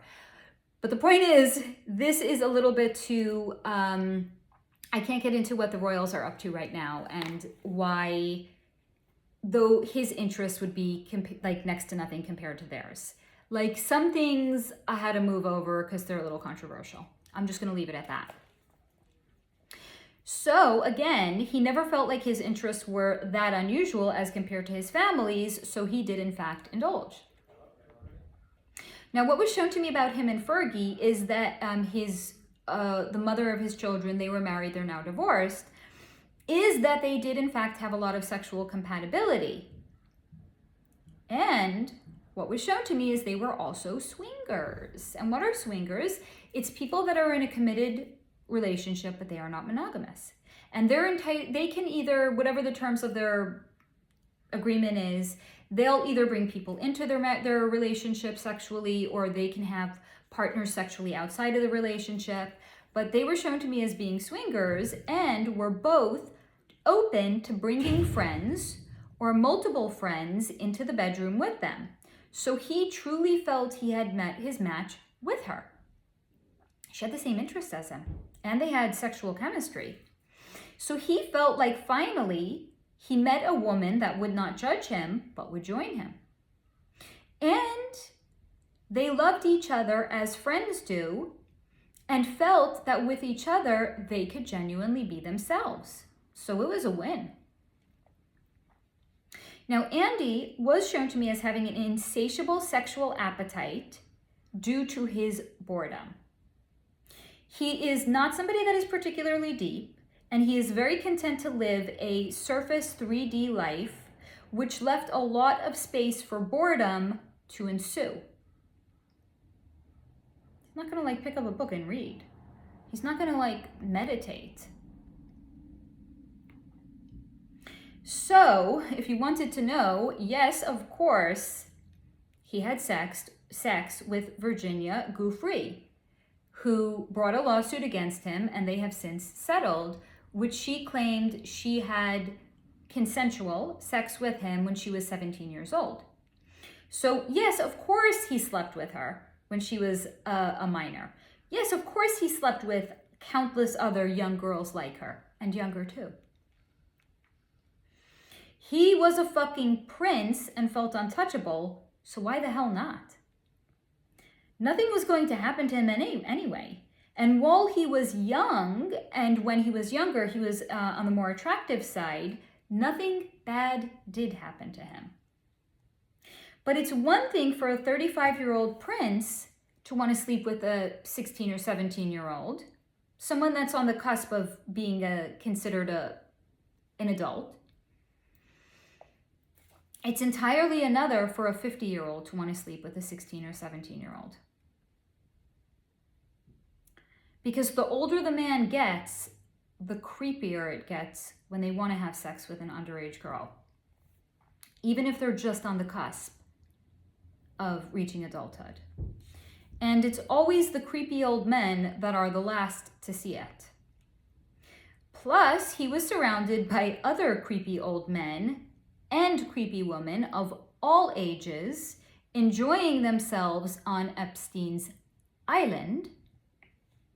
So it was all completely normal to him because he was living in an echo chamber with people just like him, behaving just like him. And it would have remained so if not for the new sheriff being in town that was going to expose the Randy Andys of the world for all to see. Because false idols are false, whether they are princes or pop stars or televangelists, they all must come down. That is what I have for you on Randy Andy, Prince Andrew. Please comment down below if you have any questions, or if you didn't have any questions. You could say I had no interest, Faye, but thank you anyway. Now, the next topic I was asked to look into is why are there a lot of toxic mediums on Reddit? Now, Reddit is, I believe it's some sort of a forum where people can ask questions and you can comment. It's kind of like an online community. So the question is, why are there so-called toxic mediums on Reddit? This is what was shown to me. It's not just Reddit. See parts passing. There's a lot of toxic everybody's in everything, right? So the better question is, in fact, for the person who, not just the person who asked this question, but anybody that is seeing these toxic everybody's, is why are they an energetic match for them that they see the toxic ones and not the high vibe ones? Because just like there's toxic false idols, there's also the high vibe ones that are trying to get to the top and have their voices be heard. So for anyone lining up with the toxic anybody's in the world, the solution is to continue to work on raising your own vibration. So those around you will no longer be, those around you that are of a lower energetic imprint will no longer be an energetic match for you and will fall away from you.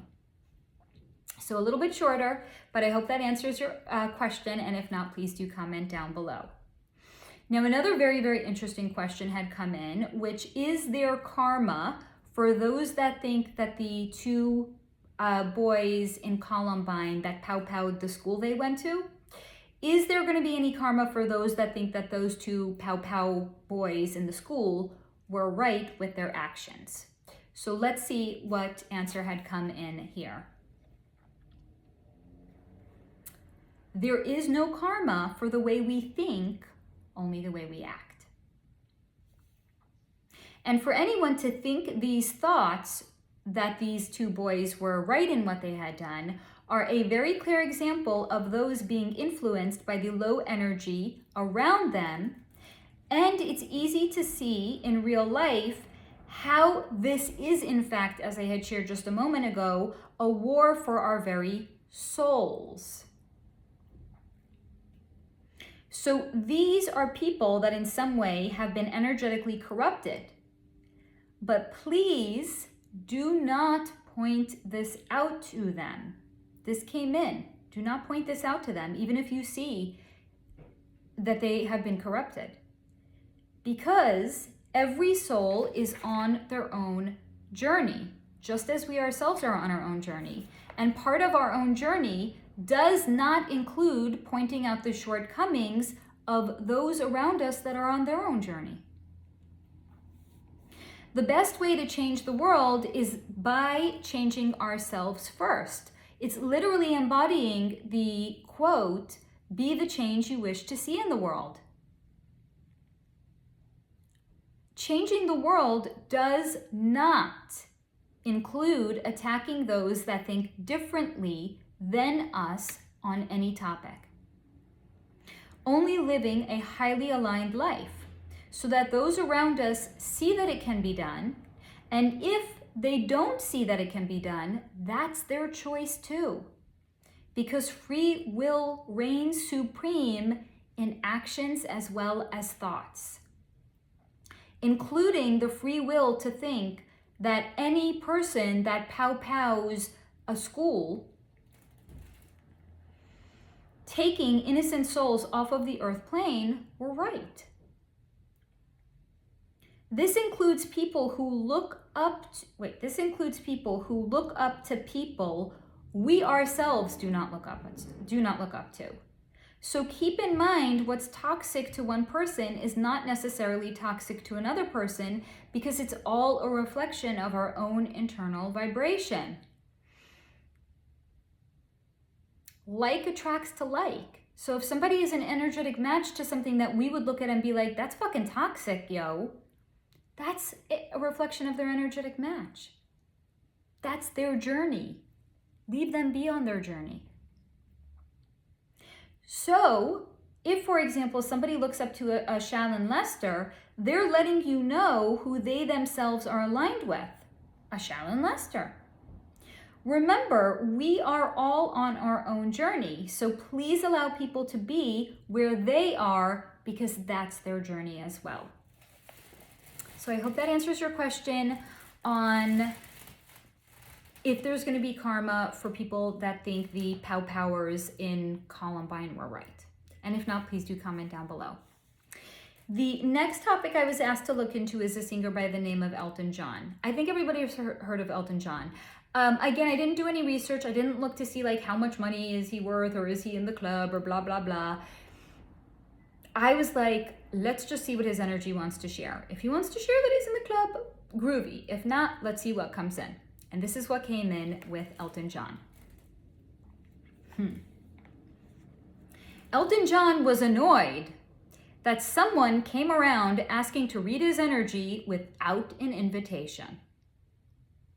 He does not like people looking into him and his life, but it's not because he's a private person per se.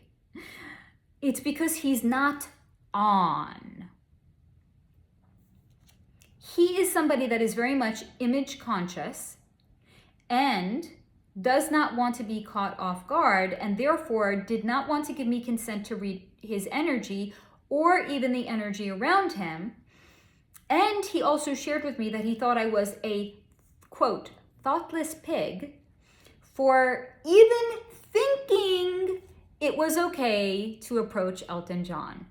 How the fuck dare I, nobody, think that it was okay to approach Elton fucking John? I was thoughtless pig. His partner, on the other hand, a man by the name of David Furnish, stood there silently behind Elton, giving me pleading eyes to please, please, please read his energy. However, Elton again refused to let me read David's energy. I think we know who wears the pants in that relationship. However, Elton could not stop me from reading another person's energy, though he might like to think he can or believe that he is powerful enough to stop me from doing it. You can't stop another person from interacting with somebody, especially when it comes to energy, when his partner was giving me consent. So, I did in fact read David Furnish's energy, and this is what he had shared with me. David Furnish is his longtime partner, and David experiences a lot of anxiety around Elton because that's the environment Elton John has created in their home. David truly never knows what side of the bed Elton will wake up on, as he's incredibly prone to moodiness. He also shared that Elton can be a bully. He talks down to everyone, and he has an extreme sense of entitlement because he's Elton fucking John. And it's his world, and you're just lucky to be in it. Now, you might be wondering, what the fuck brought these two together then? So David had shared what first drew him into Elton was Elton's kindness, which he now shares he sees was a carefully constructed facade, because Elton is only actually kind when he gets something out of it. And in this case, his facade of being a kind person was seducing David because that's what he needed at that time. But Elton doesn't actually know kindness any more than he knows the needs of other people. They are as foreign to him as aliens would be foreign to us. And part of the reason Elton lives such a private life is because he thinks at this point in his life, it's an actual waste of time to even run a facade any longer. He'd rather live holed up in his house, being who he is with David under his thumb, and being a tyrant and a bully to the staff who should be grateful they get to serve Elton John. It's a privilege and an honor. And the least that they could do is get his demands right. Not requests, demands. This is David sharing the way Elton views his staff. They should be grateful they get to serve him. And the least that they could do to extend their gratitude is get his demands right.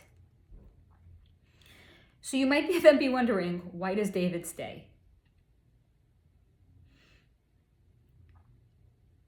He shared with me he remembers the Elton he first met, the facade, the love bombing, and longs to get him back, even though the more time that passes, the more he concedes that version probably will not come back. But he loves Elton despite everything, and he doesn't want to hurt Elton, even though he himself has been hurt by Elton.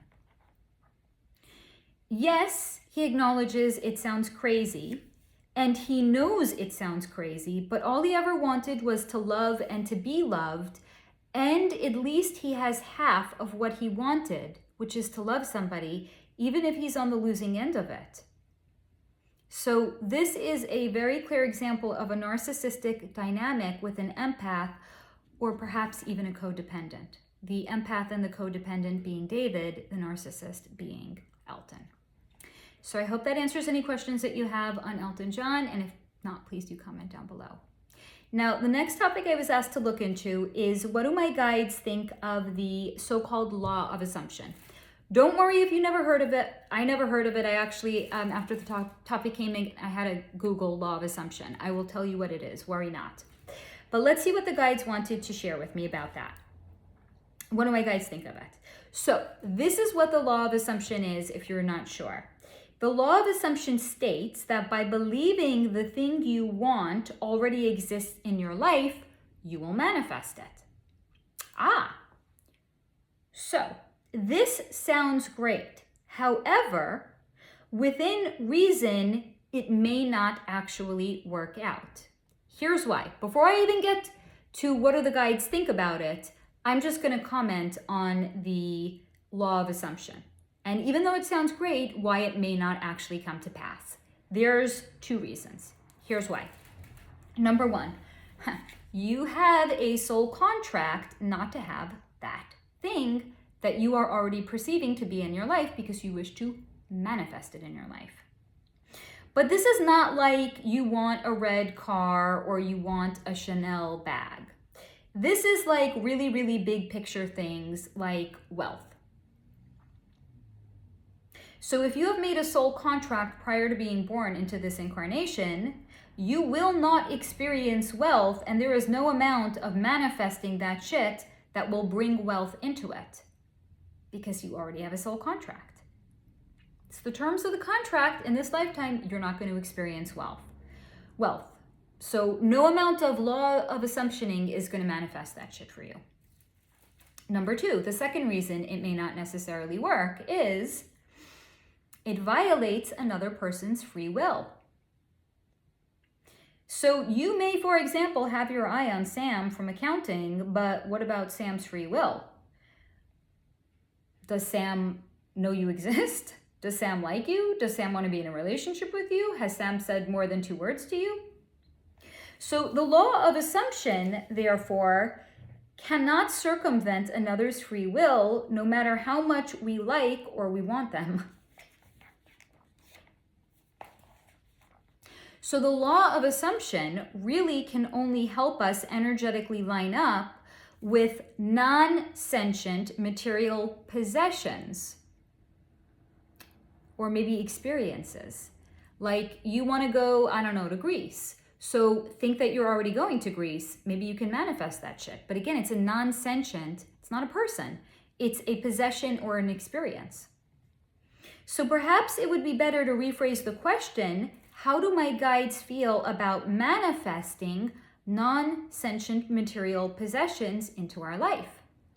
To which the answer is, fine. They feel fine about it. Because why? Part of our experience on the earth plane is our desires for 3D goods. And the guides want us to have our fill of all earthly experiences as long as they do not harm another person. So if you want a red car or a Chanel bag, you do you, boo. And if the law of assumption helps you best line up with it, cool. So I hope that answers your question on what my guides think of the law of assumption. And if not, please do comment down below. Now, the next topic I was asked to look into is, why is alcohol so widely accepted despite it being so destructive? Can anyone guess? It's for the same reason that food is no longer food. And healthcare actually has nothing to do with keeping people healthy. We are veiled and living in an energetic creation of the cabal, which means they mean to keep us down, to keep us sick, to keep us dying until we're dead. Sorry to be so blunt. That's the big picture. The macro, if you will. But the micro on the individual level is because we all actually have micro tears and hurts and wounds, and without healing them, we are thus susceptible to being seduced by the juice. What's the juice? Alcohol. There's a reason it's called liquid courage. Need a drink to loosen up because you have social anxiety? What about a shot at a bar before you go approach a cute girl? Liquid courage. Many of us have used alcohol in the past as a crutch to help us get over ourselves in the absence of healthy coping mechanisms. Additionally, alcohol numbs us out. So are you miserable at your job? Go home and get buzzed because it will help us forget how much our life actually sucks. Or it helps us forget how miserable we are because we are living out of alignment. So why the alcohol has been normalized is because of the cabal. But why we choose to drink it depends on our own life circumstances. I hope that answers your question, and if not, please do comment down below. Now, the next topic is one that somebody had actually private messaged me about, which is, I'm always talking about the veil, right? What the fuck is the veil? So I thought this was a great question to include in case you are also maybe newer to my work, or you're just not understanding like what the fuck is the veil and all of that. So the question is the veil the astral realm or the astral plane? And this is how I'm going to explain it. Even though I know what it is, I wrote it out, so I'm going to stick to what I had said, which is that the veil can be the astral realm, but it is not exclusively the astral realm. The veil is a separation from anything we are not yet ready to see, not yet ready to accept, or not yet ready to comprehend on a conscious level in this lifetime. And there are any number of veils in place at any given time. Some are physical veils, some are metaphysical, some are spiritual, some are energetic, etc. The veil exists to protect us because, again, it's from when we are not yet ready to see. Because does everybody want to know the truth of what's going on in the world behind the veil? No. That's why the veil exists. Does everybody want to know about their gifts and abilities? No. That's why the veil exists. Is everyone ready to see that we are not actual victims of our circumstances, but are in fact the cosmic creators of our realities? No. That's why the veil exists. But a veil is not a wall, because we can see through the veil and we can get glimpses of the truth depending on our readiness or our willingness, and we may see more or less. So while the astral realm is one such area or topic that is veiled, it's not in fact the only one. The veil exists to prevent us from seeing anything that we are not yet ready to see, accept, or comprehend. Yes, the astral realm is one such place in which we are veiled. So I hope that answers your question, and you may or may not have had, and if not, please do comment down below. Now, the next topic I was asked to look into is what is the difference between clairvoyance and remote viewing, and are they inherent or can they be trained? I love this. So inherent is something we naturally have inside of ourselves. Trained is something we can acquire a skill set and get better at over any period of time. So I'm going to first break down what these two are in case you're unclear, and then I'll talk about if they're inherent or if they can be trained. So clairvoyance is a so-called gift of clear seeing. Clairvoyance can apply to any number of things in any number of ways. For example, some people can be clairvoyant at interpersonal relationships, which is a way of saying they can see behind the veil and see people for who they are and not who they pretend to be. There's also seeing things for how they work, maybe like looking at a car and you understand exactly the way that a car works. That's actually a gift, because guess the fuck what? Most people can't. There's also being clairvoyant with potential timelines. You can also be clairvoyant in seeing auras, seeing energy. But the clear seeing of clairvoyance does not include seeing locations that you yourself are not physically in. That is what remote viewing is, where I can be sitting on my sofa meditating and I consciously can, if you will, teleport my mind to Paris, France. That's remote viewing. I haven't gone there. I'm not there right now, but I can see what's going on there. So whereas one can see as if they are in a specific location, they are not actually in fact in it. One of these is inherent and one of them is not. Clairvoyance is a gift and is therefore inherent. Therefore, it is not something that one can be trained to acquire. When you have it and you are aware that you have it, you can get stronger at using it. But whether you have it or not, that's inherent. Because we all have gifts, but we do not all have the same gifts, and we do not all have every single one. But we all have some of them. Yes, every single person has some gifts. Whether or not they identify it as a gift or they use it as a gift, every person has some of them. So look at it like having a key to a door.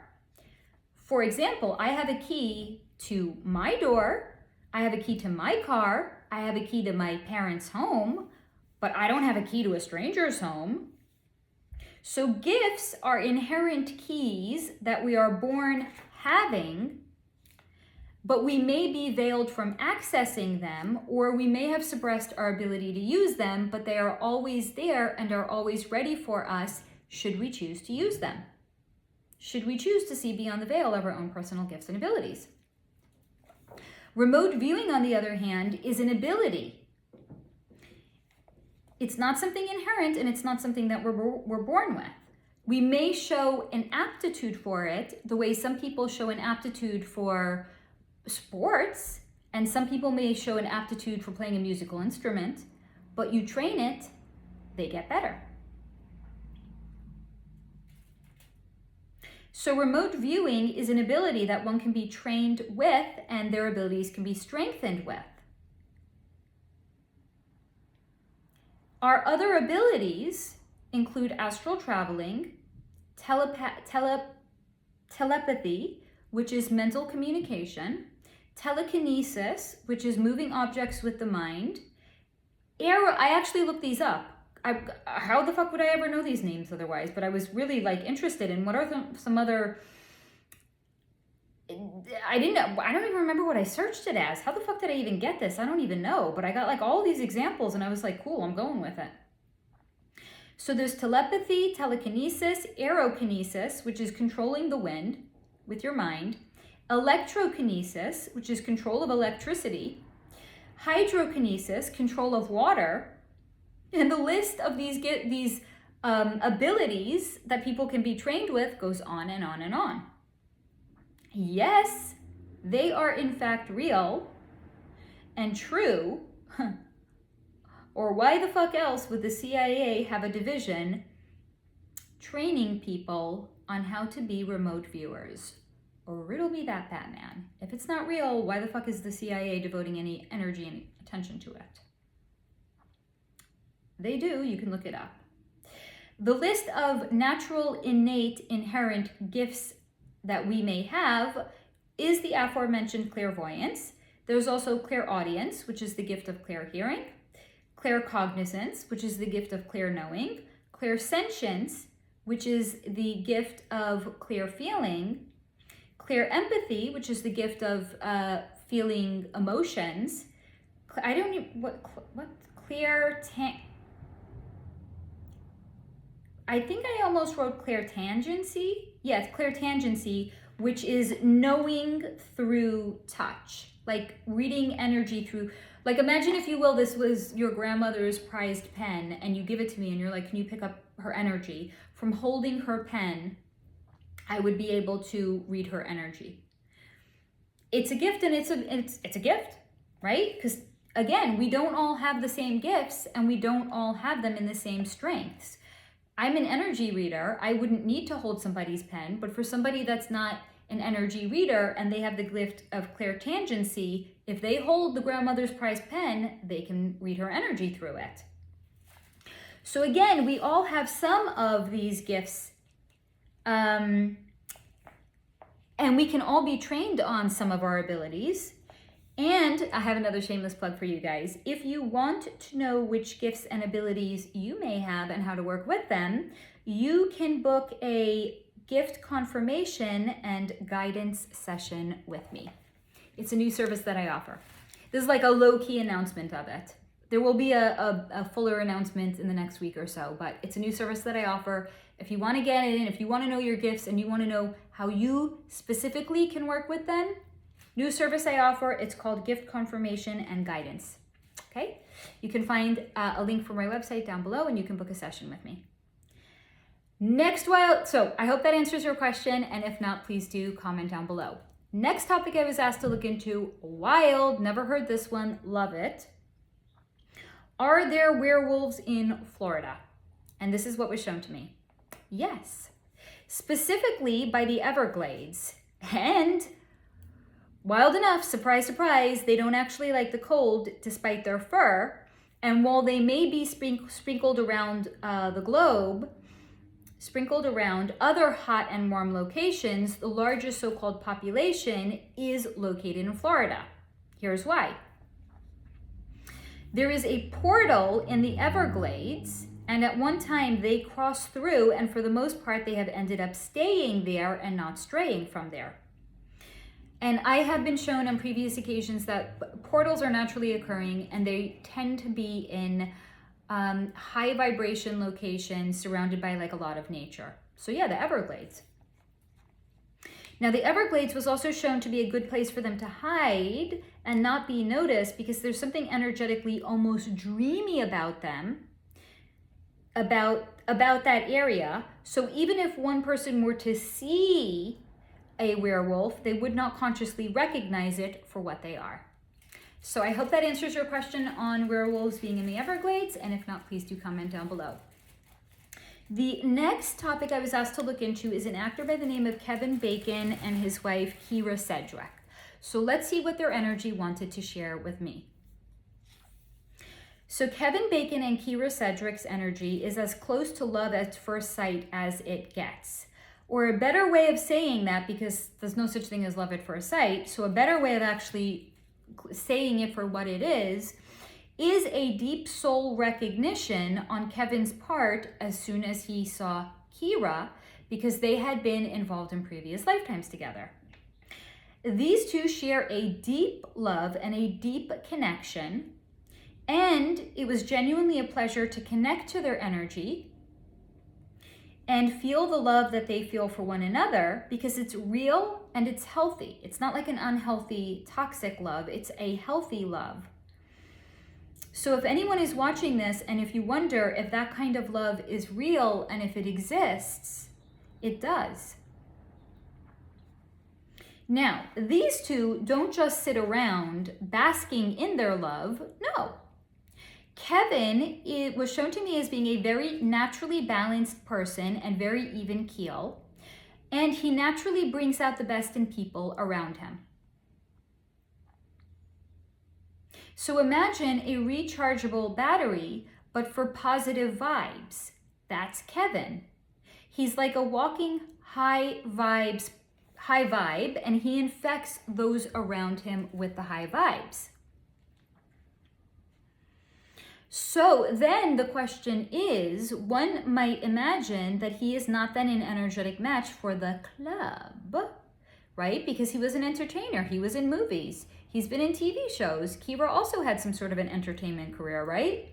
So if you are wondering if he's so high vibe, is he a energetic match for the club? And you're wondering if he's not, you would be right. He's not. Kevin was shown to me as making those around him on Team Dark Side highly uncomfortable, but they couldn't figure out why, because they were not an energetic match. So because he made them uncomfortable with his high vibes and they couldn't figure out why he made them uncomfortable, they didn't want him in the club because he doesn't vibe with them. This is a clear example of how magnets can repel each other. One of these days, I promise you, I'm going to get the magnets and I'm going to show it to you so you can see what I've always been going on and on about.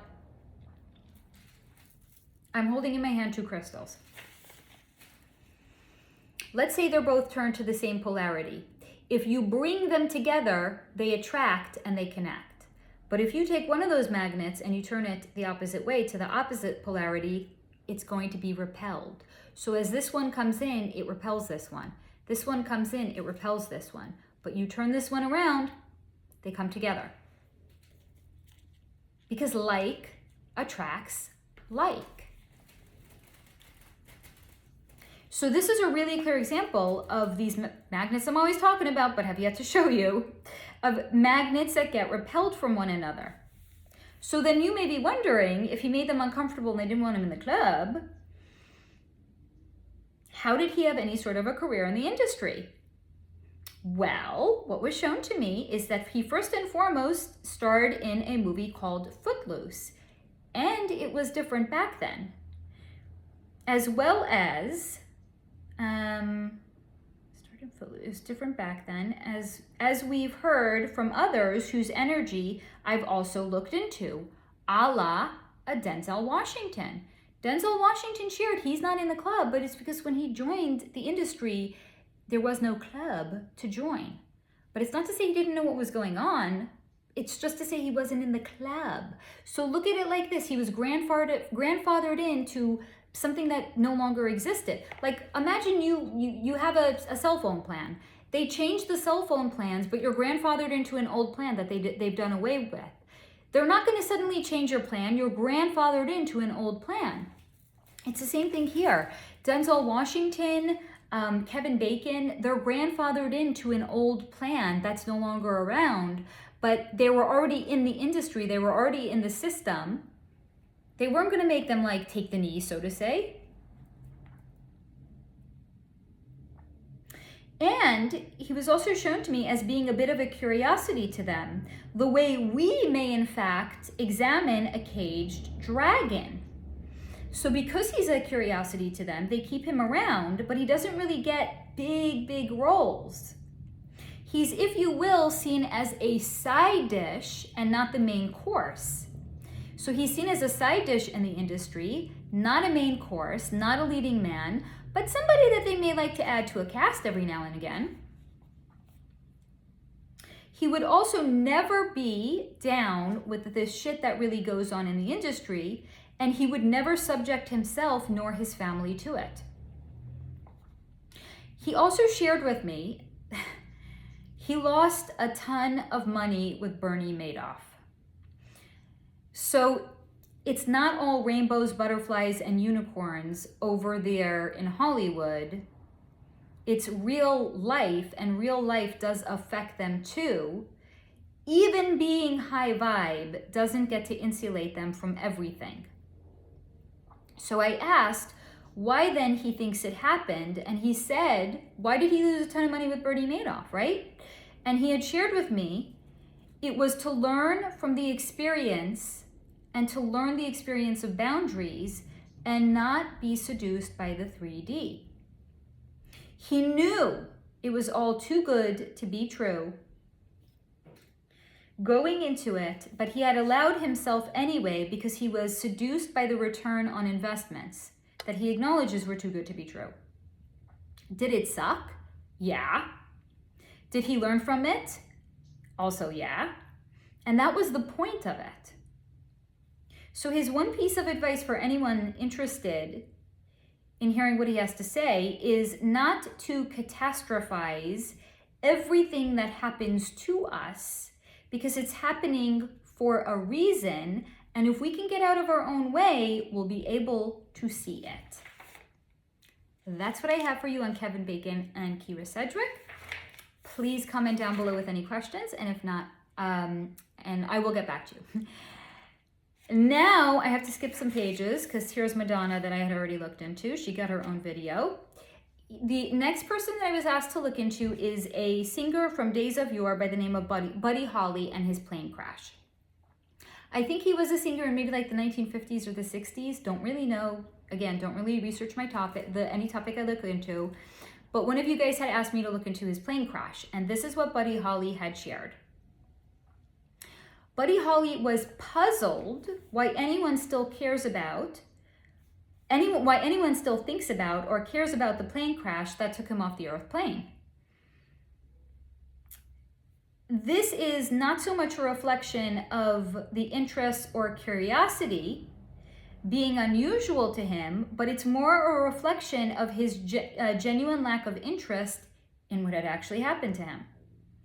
It was traumatizing. He crossed over, the end. So why must we dredge up the past and explore it? Don't worry, we still do. He shared he thinks it's rather interesting how humans, and here I extrapolate what I think he meant. I don't think he meant humans. I think he meant those of us that are alive and on this side and have not crossed over. So he thinks it's rather interesting how, according to him, the word he chose, humans, are enamored with figuring out secrets of the universe, but most of our interests seemed devoid of contemplating God and having a relationship with God.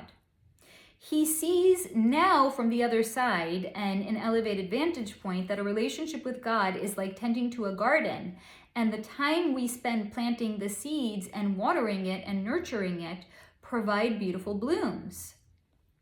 It's something he wished he knew when he was alive, but also concedes it probably would not have changed much, as he acknowledged how veiled he was, which is also to say how much he thoroughly enjoys no longer being veiled, and the complete transparency he experiences to everything.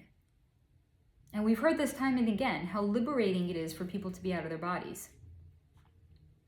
But this also made him thoughtful, and he then said to me, okay, yes, he can see why people are curious about it, because we are still veiled, but we seek answers like those that he has.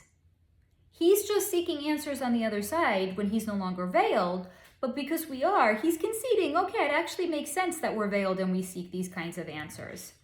So it was with this acknowledgement on his part that he shared with me he doesn't know or understand exactly what had happened, other than that the electronics on the airplane and the gauges, I think, gauges, it must be gauges, and everything started to go haywire and nothing was working. It was not pilot error. The pilot tried to do everything he could to keep the plane up, but the plane stopped responding. It was literally like the plane just stopped working and it fell out of the sky. To this, he also shared if parents have a child with a so-called irrational fear of flying or something else that would be seemingly normal to other people, please understand that the fear that that child has harkens back to a previous lifetime and the trauma they endured in it. As for himself, his next lifetime he plans on coming back into is going to be either an African bushman. He literally said this to me. He wants to come back as either an African bushman or someone completely impoverished, so there will be no threat of them affording to step on an airplane in that lifetime. So I hope that answers your question on Buddy Holly. If not, please do comment down below. Now this is for you, Jamie. The next topic I was asked to look into is shadow people, what they are, and if you're seeing them, why you're seeing them. This is what I got for you. Okay, so when I looked into shadow people and what they are, or this is I think actually what Jamie had told me, they look like people but are translucent and black. And what was shown to me about them is that anyone who's seeing a shadow person is seeing them, you're seeing them because you are in your own personal ascension process, and thus you are starting to see things or people with fresh or upgraded set of eyes, and therefore you are seeing astral entities. while it may be scary to see them, it's important to know that you seeing them is not a reflection of you being an energetic match for them. It's more a reflection that as you ascend more and more of your gifts, such as the gifts of seeing things as they genuinely are, i.e. seeing shadow people, will continue to come in. So it's actually a reflection of your vibrational ascension. Thus, they or anything else you may see cannot actually affect you because they are a lower energetic match. They're at a lower energetic vibration. They are not an energetic match for you. You're just seeing things as they genuinely are because you're ascending. But seeing them doesn't mean you're an energetic match for them. I see the homeless people out in my city. Does it mean I'm homeless? No, it means I see things as they actually are. So continue, hold on. So continue to focus on raising your vibration continue to focus on raising your vibration as much as you can. And more gifts and abilities may continue to thus, therefore, then come into you. Now, this is also not to say that if anyone else is ascending and you have not seen shadow people, that you're not ascending in the so-called right way. No. It's again to remind you that we all have different gifts and abilities and we all experience them in different ways. Thus, we will also be shown or see what we can handle or what we've been asked or what we've asked to be shown. I'm fumbling over my own words. We're 2.25 hours in, and it's Mercury in retrograde, so, cut a girl some slack. So it's again, not to say that if you are ascending and you are not seeing them, that you're not ascending in the right way. No, we all experience our gifts and abilities differently. And it also depends, is this a gift, and is this a gift or ability that you actually want to experience? Because we control it. It's like turning on a faucet. Do you want a lot of water to come out or a little water to come out? We get to control it. We will also be shown or we will see what we can handle or what we have been asked to be shown. For example, I was asked to be shown things as they genuinely are. And with my specific gifts and abilities that I can work with, I have been shown behind the veil.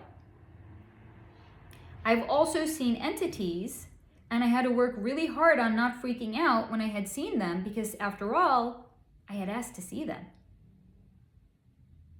So did I want to pinch off that energy? No. I want my faucets always running at full capacity. When I go to turn on my shower, I want that motherfucker blasting water. I don't want it dripping. It's the same thing with the gifts and abilities I have. I want them blasting. That's the choice I made. I speak to a lot of people that had gifts and abilities when they were younger and they chose to suppress them. Free will reigns supreme, baby. So I had to work really hard to not freak out because, after all, I had asked to see things as they really are. And sometimes things as they really are include seeing entities. So our response very much caters the experiences to us as they work in tandem with our own specific gifts and abilities. So anybody that is seeing shadow people, it may be because in your ascension process, one of the gifts that are being open to you is clairvoyance. Clairvoyance is the gift of clear seeing. You're seeing things as they really are. So I hope that answers your question on shadow people, and if not, please do comment down below. I'm going to skip some pages for this excellent video that I had done on Satan, which is a members video, and you all join my membership because there's some serious fucking goods that are there. The guides bring the goods with all my videos. You best believe the stuff we can't talk about over here, they're bringing even more so on the other side. Now, okay, good. I hope we can do this in under 3 hours. The next person I was asked to look into is a singer by the name of Ariana Grande. And this is what was shown to me about Ariana. Ariana Grande is battling a lot of demons. Some even literally. She has some mental health concerns. She definitely was shown to me as having body dysmorphia. And if not for her handlers stopping her, she would have done what Heidi Klum has done, which is go in to a plastic surgery center and get like 10 procedures done in one day. But she would do that on an ongoing basis.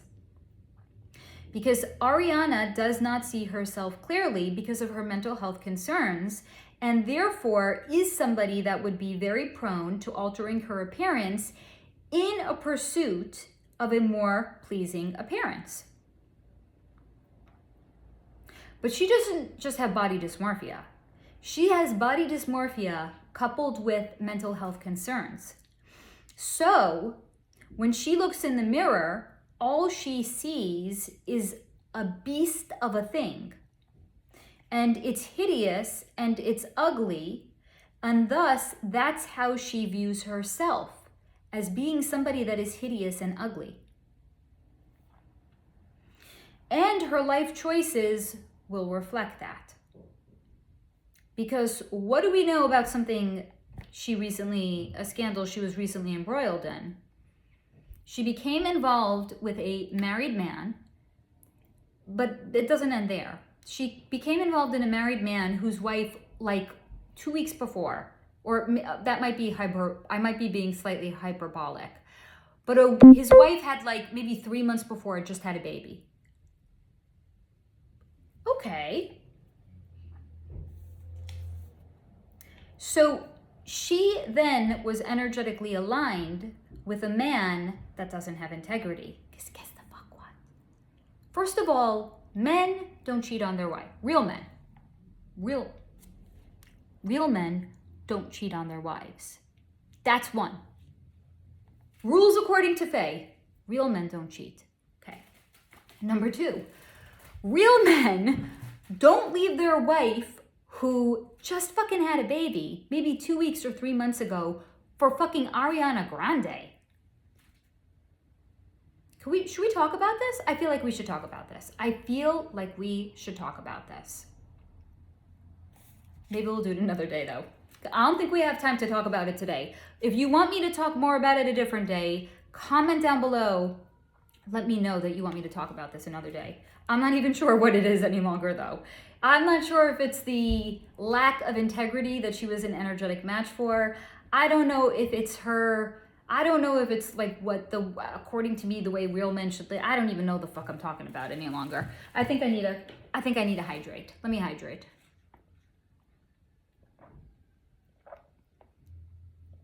Are you hydrating yourself? If not, take this as a sign. Go get some motherfucking water. Okay, back to Ariana. Get it together, Faye. So, Ariana is somebody that is an energetic match with a man that does not live in integrity. Because Ariana does not believe she deserves to have a partner that has integrity. See how that works? Like attracts like. What are you a vibrational match for? Not victim blaming, because guess what? Our vibration is fluid. It doesn't stay the same. Our vibration is not a tree. It's not rooted to one place. We can raise it.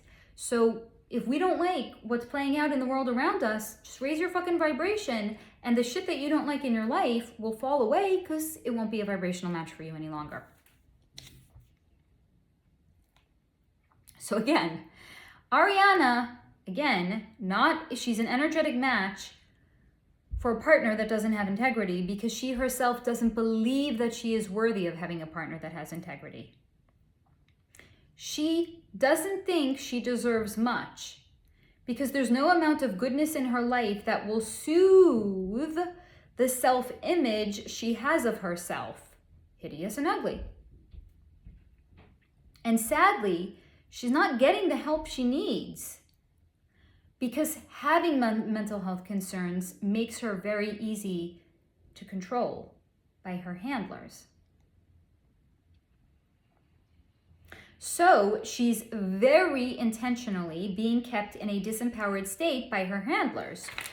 She is, if you will, a bird with a broken wing that is being kept in captivity and being controlled and not being healed because it's damaged.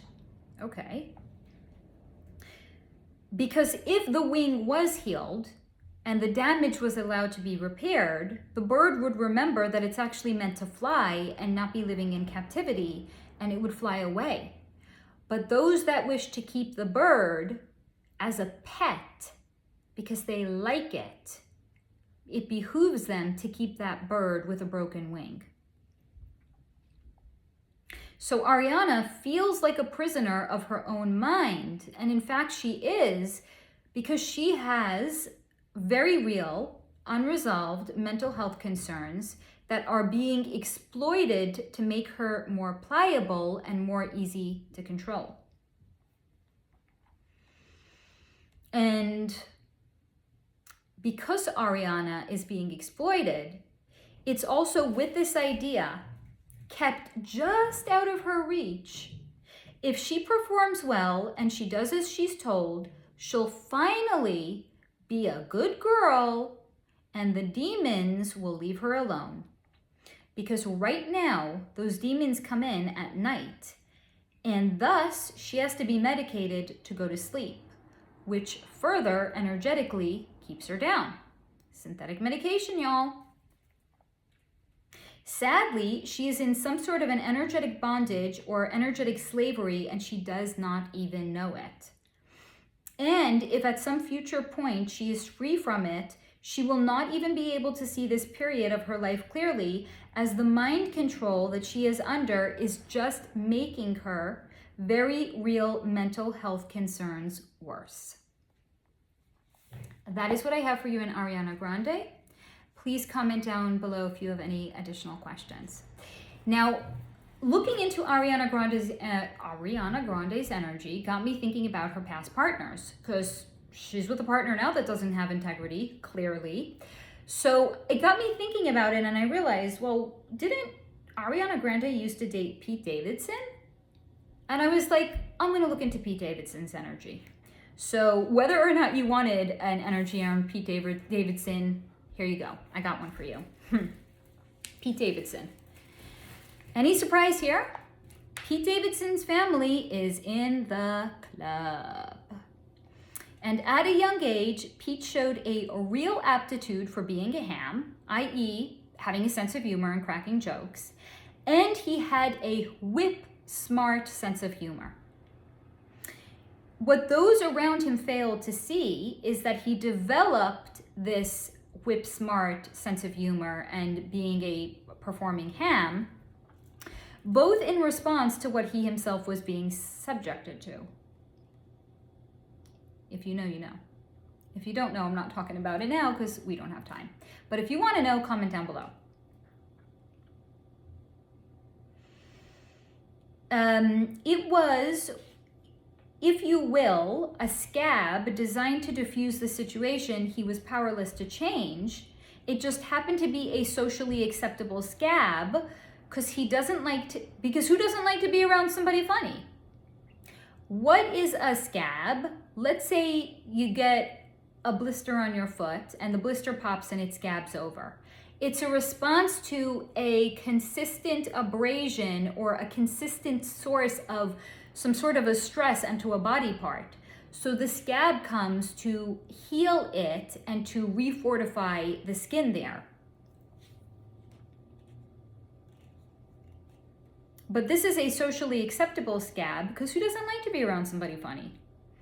And because of his natural aptitude, he was put. This is why I don't take liberties with what comes in.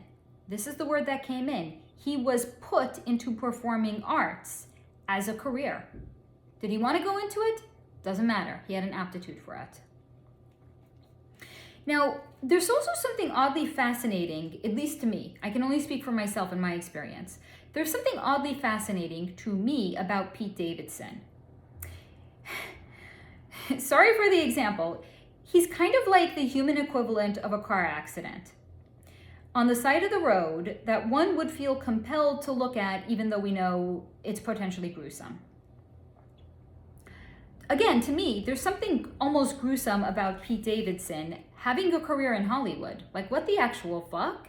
It's like, they seem so incongruent, right? Because Pete Davidson looks strung out. He does not look well.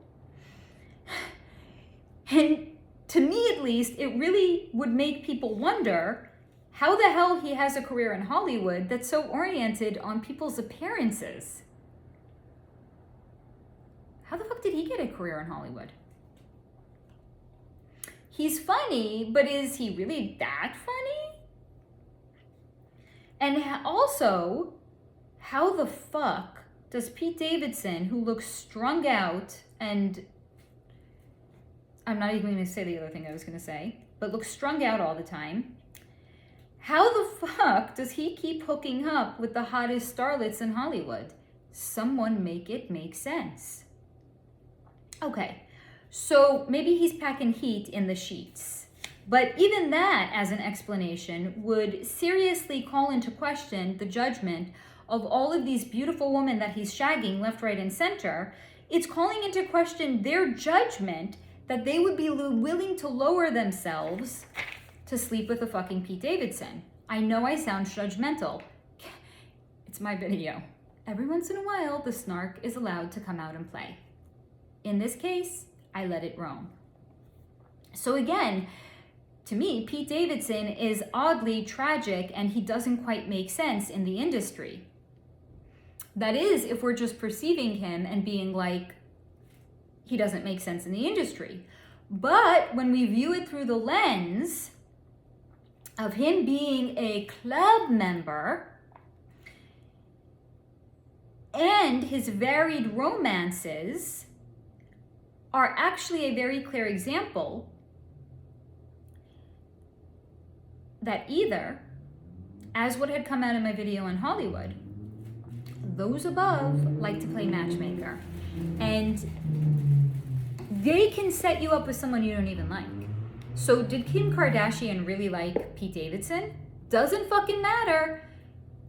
There's people above her. I'm not saying this is the case, but I'm just using it as an example because that was like a really notable, romance. They were like in a relationship. It wasn't just like fucking around. So doesn't matter if there's people above her in the club, could even be her fucking mother. Watch the video I had done on the Kardashians. Whoa. It could even be her mother that was selling her out and was like, no, Kim, actually you're going to be in a relationship with Pete Davidson. Did she want to be? Doesn't fucking matter. There's people above her in the club that are like, guess the fuck what? You're going to be in a relationship with Pete Davidson. So it could be where people in the club were making him seem like hot shit because he was banging all of these, pretty little things in Hollywood. Maybe he is hot shit, maybe he isn't hot shit, but this is one thing that's for sure.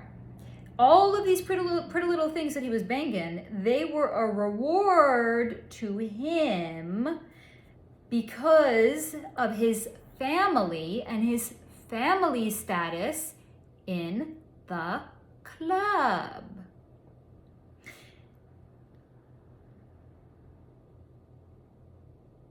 Because they were so high up. So those below him are given to him to play with and to fuck around with like a tasty buffet that only he can sample. This is what was shown to me as the only thing that actually makes sense to Pete Davidson being in the industry and to him not just dating, but banging all the hot chicks. Because he's in the club and they be lower than him in the club. And whether or not they want to be with him, guess the fuck what? Those above them, the puppet masters, put them together. I will link it down below. Go back and watch my excellent video on the Hollywood industry to learn more about that. So I hope that answers your question on Pete Davidson. Any question that you may or may not have even had about Pete Davidson, and if not, please do comment down below. The next person I was asked to look into, I really want to keep this below 3 hours. Not because I don't love talking about this cool shit with you guys, but because I got to keep coming home from school and I got to be off of here and ready for him. I think we can do it. If I pick up the pace, I'm going to pick it up. The next person I was asked to look into is Lana Del Rey.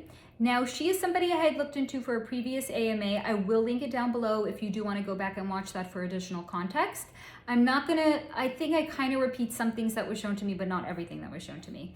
But someone had asked me again to look into her and see if there was anything else I can extrapolate about her. Here's what I got for you. Now, Lana Del Rey was shown to me as being another little girl who looks in the mirror and sees a beast. Excuse me, I ahem at the truth. And I consciously hydrate too. She looks in the mirror and she sees a beast. However, where with Ariana Grande, she looked in the mirror and she saw a ugly and hideous thing because of body dysmorphia. This is not the case with Lana Del Rey.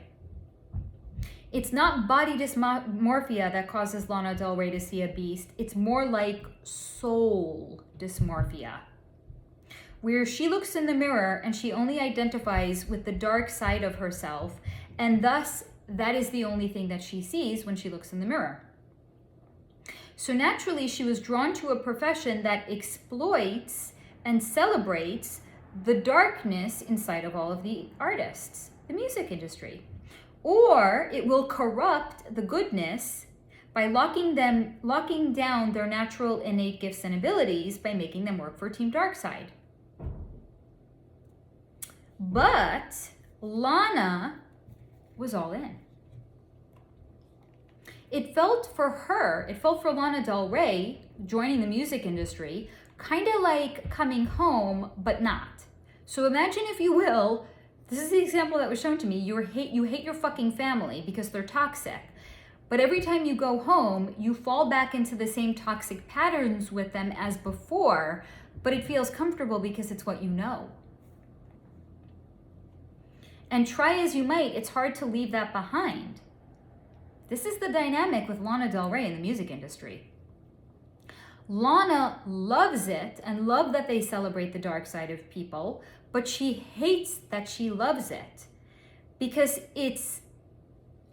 she's actually reflecting the hatred that she has for herself, because she is most comfortable in the world in the darkness, and she hates that she loves that. She hates that that's the way she feels most comfortable in the world. She was not only seen and accepted for who she is in the industry, but celebrated for a girl was celebrated. And for a girl who always saw a demon in the mirror, this was more than she could have ever hoped or dreamed for. She thought she's this repulsive beast because that's what she sees in the mirror. Ain't no motherfucking person nor job gonna celebrate that shit in her. And then she found the industry and they do. It's more than she could have hoped or dreamed for. And what was shown to me is at first it became a cute little game to see how many entities. This is where the first video I had done on Lana Del Rey is going to make sense. So if you've seen it and you forgot, or if you haven't seen it, I'll link it down below. You can go back and you can watch it. But at first it was a game for her to see how many beings she could take on energetically or entity-wise. It was a lot. It was a lot because, again, this is how she already had self-identified. So she was exacerbating the dark energy and the dark way in which she already had referenced and identified herself as. So it was compounding the dark vibration that she was operating at. But somewhere in the fray, she stopped trying to take these things on because she just was them already. And she was so overrun by all of these dark demonic entities that they came into her because she was so porous and open, and then therefore, because it was a hospitable home for them, because they were an energetic match, they had no reason to leave. So they didn't. So for Lana Del Rey, it's very much a self-fulfilling prophecy, because now when she looks in the mirror, she truly sees the beast that she's been all along.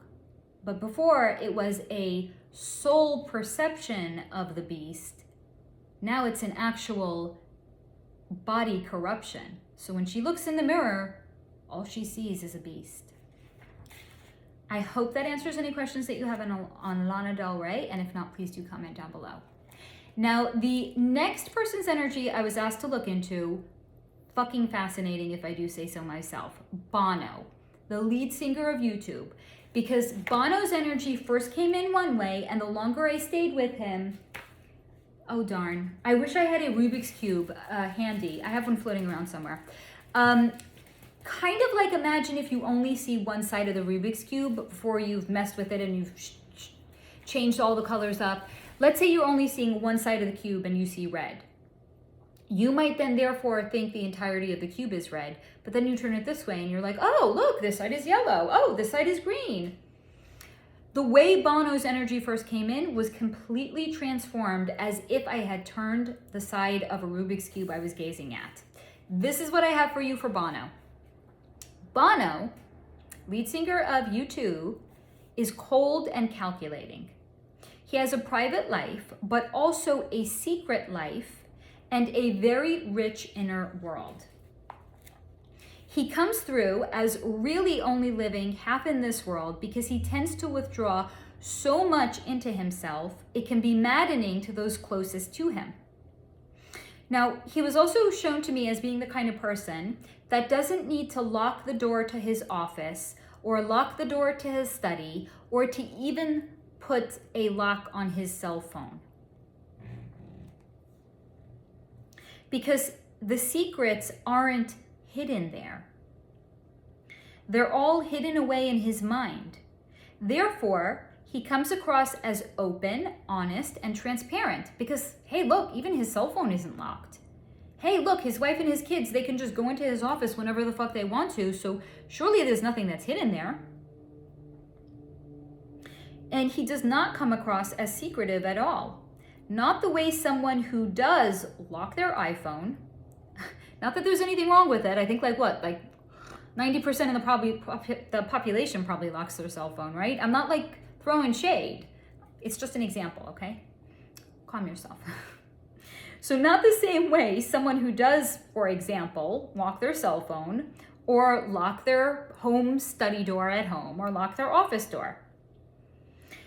Both are examples of people that keep secrets and both need privacy. One of these types of people just keep their secrets to themselves, and the other type of person keeps their secrets around them, locked away in an iPhone or a drawer in their desk, in a room that is locked as well. So Bono is the most secure, secretive person because he literally locks the secrets up inside of himself, and he is so adept at compartmentalizing the secrets that once they're locked up, it's concealed from he himself. And being that he can conceal things away from himself, he was shown to me as being somebody that feels no guilt, no remorse, no shame, and no fear. He literally never fears being found out about anything. To that end, he could cheat, steal, hurt somebody without any fear of reproach because in his own mind, no evidence to what was done even exists. He's not the kind of guy that's gonna cheat on his wife and have the woman's phone number and her name in his phone and feel it's secure because he locks it. He's gonna memorize her phone number. So he doesn't even have to add her to the cell phone. He's not gonna document the things that he does because that provides evidence to what was done. He'll take it in himself and he'll conceal it. He doesn't need external evidence. And because he doesn't have access to his own full range of emotions, he actually feels nothing for others. Not genuinely anyways. Sure, he can fake it. He can pretend it, but that's all it is. He is an altruistic mirror reflecting back to others what they themselves expect to see in him, but not what's genuinely there. But there is performing. Performing is the one time that he does feel alive. All that energy and attention directed at him, yes, sure, he'll acknowledge there's the band too, but come on now.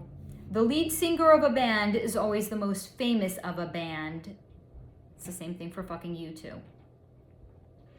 So from his perspective, his band, U2, may as well been called Bono and Company, if everyone was honest. But people rarely are, according to Bono. Now, Bono is so adept at concealing the truth, even again from himself, I could only get glimpses of memories that he has tucked away. The pounding of his, so for example, what could I get a glimpse of? The pounding of his heart when he had done something he had never done before, not like skydiving. When he had done something truly fringe. The pounding of his heart when he had felt, when he had done something truly fucking fringe. How it felt to catch a pretty lady's eye and not only have it end there. How it felt to be confided in by somebody because that meant he had fooled that person that they confided in him. How it felt with his wife being well and truly pissed off at him and threatening this was the time she was going to leave him and she meant it now. And then him pulling something outside of him, something in himself he had never even seen before to convince her to stay. So not a lot to go on. But when I looked into the energy around him, not just that Bono's energy, but the energy around him, there's a lot of other players in the shadow. People that confided in him, but not as a friend. People that relied on him and needed him, and again, not as a friend. He also liked to insert himself into things as a way of staying relevant and endearing himself to other people. So he would insert himself into other people's lives and other people's things and all of the energy in it for his own personal gains. So, if he was relevant and endeared to them, surely then they would see him as more than just a singer. Because singing was for himself. That was when he felt most alive. But it's not all he wanted to be known for. I'm also going to share with you that I had written, I don't know what I'm seeing. Other than the fact that he is in fact more than just a singer. This is again, I saw the green side of the Rubik's Cube and then I turned it and I was like, oh, holy hell, it's red, hot damn. But I didn't even understand what I was seeing. Frustrating, you might imagine, for an energy reader to be like, I see something and I don't even understand what's being shown to me. I just know that what's being shown to me is Bono is not actually, in fact, just a singer. It's almost like Bono being a singer was a cover for who he really is. Similarly to the way in which Bruce Wayne is a cover for Batman. Because Batman is who Bruce Wayne really is. Bruce Wayne is just the name he has. Bruce Wayne is just the identification that people have for him. It's not who he is. Batman is who Bruce Wayne is. So Bono isn't even a singer. It's a cover for what he really is. But what he really is concealed and I wasn't even able to see it. So it's like Bono is not really a singer, he just plays one on TV. It's not really who he is, and it's actually not even what he does. I mean, he does it too, but he does other things. What he is so much more and so much darker. But because he's so good at tucking it away, even I can't see what it is. I'm sorry. And I can't see what it is because he wants it concealed. Remember, his office door isn't locked to give the appearance of not having any secrets, but it's only because he is actually, in fact, the most secretive person. So, that's what I have for you on Bono. Please comment down below if you have any additional questions on him. I have additional questions on him. I may have to go back and try to read his energy again because I got to share with you, like, a little bit of ego, a little bit of arrogance, genuinely as an energy reader to like not even be able to see what I was seeing, or there's a better way of saying it. Not being able to understand what I was seeing is very frustrating because I'm a truth seeker. I'm always looking behind the veil. And here is somebody that has all these appearances of being, of being opened, and in fact, actually not being open at all.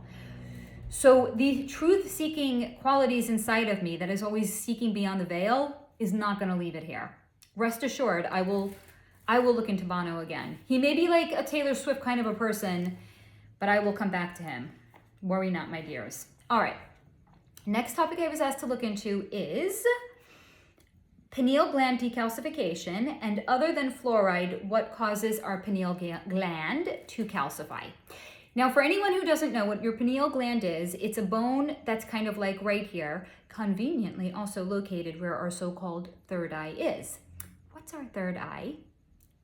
It's where we can connect to our clairvoyant abilities. So, other than fluoride, which yes, does calcify our pineal gland, I was asked to look into what else can calcify it. This is what was shown to me. Yes, of course, fluoride is a big one in what causes and calcification means almost, imagine, if you will, there's a person that leads a very, very sedentary lifestyle and they don't really ever get up and they don't work out or any, not judging you if that's you. But imagine like literally 50 years of somebody's life, they have led a completely sedentary life. They never even took a walk around their block. That kind of a person. So they never even like did a Target run. They like lived at home and they ordered everything on Target, Target.com. They ordered everything on Amazon, or even everything, groceries, never left their house. That kind of a person. So that kind of a person their body will have limitations because it's like use it or lose it, right? If we don't use the fullness and the capacity of what our bodies can do, we will start to have limitations and restrictions. So for example, we have like a liquid, this is totally off, this is an aside. We have like this liquidy kind of a substance in our joints, and it will continue to remain juicy as long as we use our joints. But if we don't, and we restrict our movements to this degree of this person, this fictitious person I'm imagining, then this liquid in our joints will start to dry up. And when it starts to dry up, it restricts the range of motion. Because imagine bone on bone. Ugh. But imagine like, lubing up your bones, you're going to be able to have more range of motion. So it's the same thing right here. This can calcify and it can become condensed, and it will not quite be so loose and juicy and pliable. It will be like, imagine your whole body turns into one giant bone. That's a good way of putting it. So yes, fluoride is one such way, it's a big way, that will cause your pineal gland to calcify. Some other ones that were shown to me are synthetic medication, lack of sunlight, and a lack of exercise.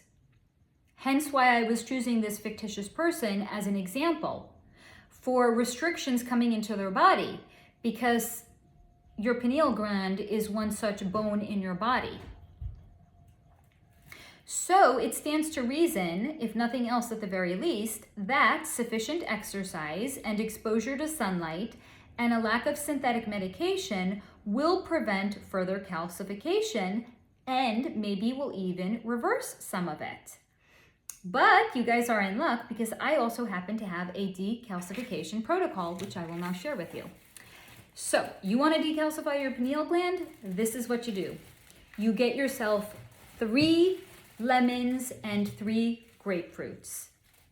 You scrub those babies down because you actually want the rind and the skin and not the innards. So you're going to cut them up, you're going to scoop out the innards, and you're going to be left with the rind and the skin. You're going to take the rind and the skin of those 3 lemons and those 3 grapefruits. You're going to put it in a pot and you're going to cover it with water. But here's the thing you got to know about it. When you cover it with water, they float. They don't sink, they float.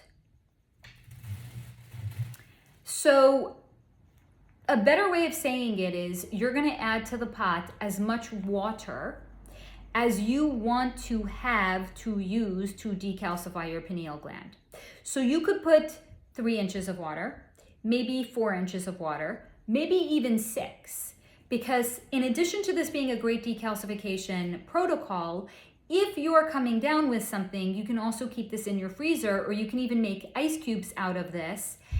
Keep it in your freezer, and when you start to get sick, you can defrost it if you're putting away the liquid, and then every day you'll take like a shot of it. Or if you have it as ice cubes, you can make tea out of it. So you want to put some away, put some away. You want to just make what you need, you'll just add a couple of inches of water to your pot. This is what you do. You turn that baby on and you put it on the lowest, bring it to a very, very, very mild boil, and then you turn it down to the lowest setting of simmer. And you simmer that baby for 3 hours. 3, 3, 3. 3 lemons, 3 grapefruits, you simmer for 3 hours. At the end of 3 hours, you turn the stove off. But do not,